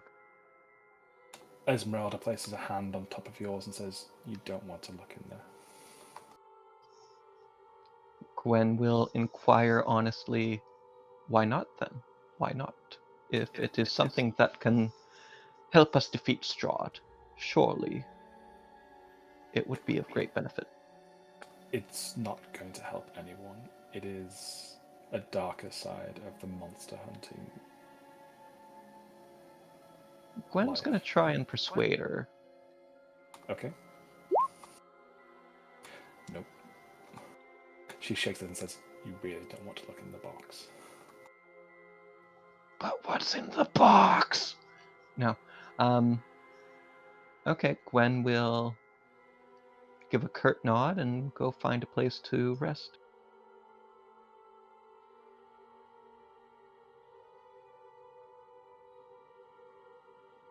Okay. We'll call the session here then. If no one else has anything else, any pressing business they want to do. You're likely to be getting some goodies from Esmeralda as she further aids you from the belongings on her cart. So be prepared for that. I'm always ready for goodies. What are you talking Goodies! Love a goodie. Tiny, should I go ahead and roll for crafting my unguent? My Yes, Strange oil. you could have done that whilst in the carriage, or fiddling with various herbalist kits. Are we counting this as a long rest? Yes, you'll be getting a long rest, so your exhaustion goes from 2 to 1.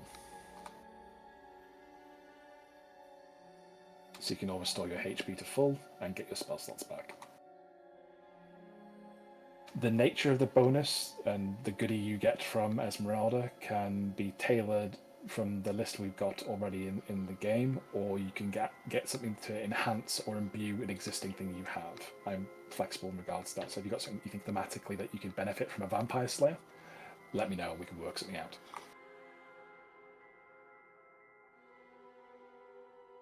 There's a list already. There's a pre-existing list of things that she has that she's willing to give to you, and boons that she can bestow upon you. So something you haven't shared, but I will not be sharing the list that she has, but if there's something thematically that you think that you might want to improve, or you can see getting better or benefit or getting a boon from a Vampire Slayer, let me know and we can work something out. If it's something thematically you think would be cool. all right. Before we log out, I'm wondering, Noller, did you increase your HP when you leveled up? It doesn't look like it.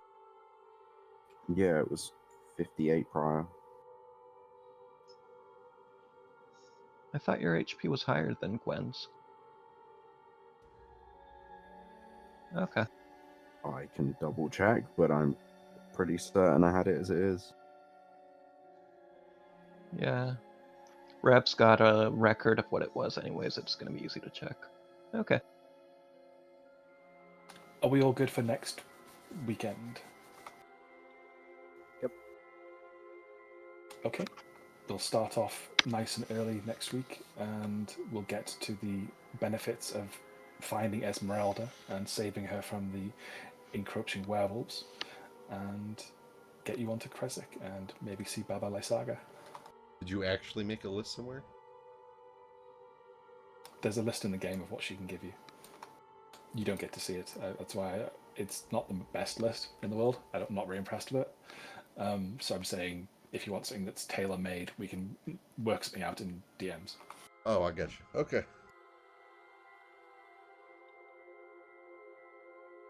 Thank you all for playing. Sorry it was a bit of a RP-heavy session, but this is an important place to find out more about Rictavio and Van Richten. I really enjoyed this session. Me too. You certainly kicked the butts of the werewolves. I was very impressed. And no one came down with lycanthropy. Which is good, because Noller could very possibly have killed whoever got lycanthropy. We've had enough blood curses. What's the nature of this game? And you got a bit more information about the Amber Temple, which is... And who Tatiana was. Mm-hmm. And why Strahd may be obsessed with her. But again, thank you for the session. Any feedback is always welcome, and I'll see you next week. Bye-bye. Have a good night. Thank you. See you next week. Bye. Bye-bye.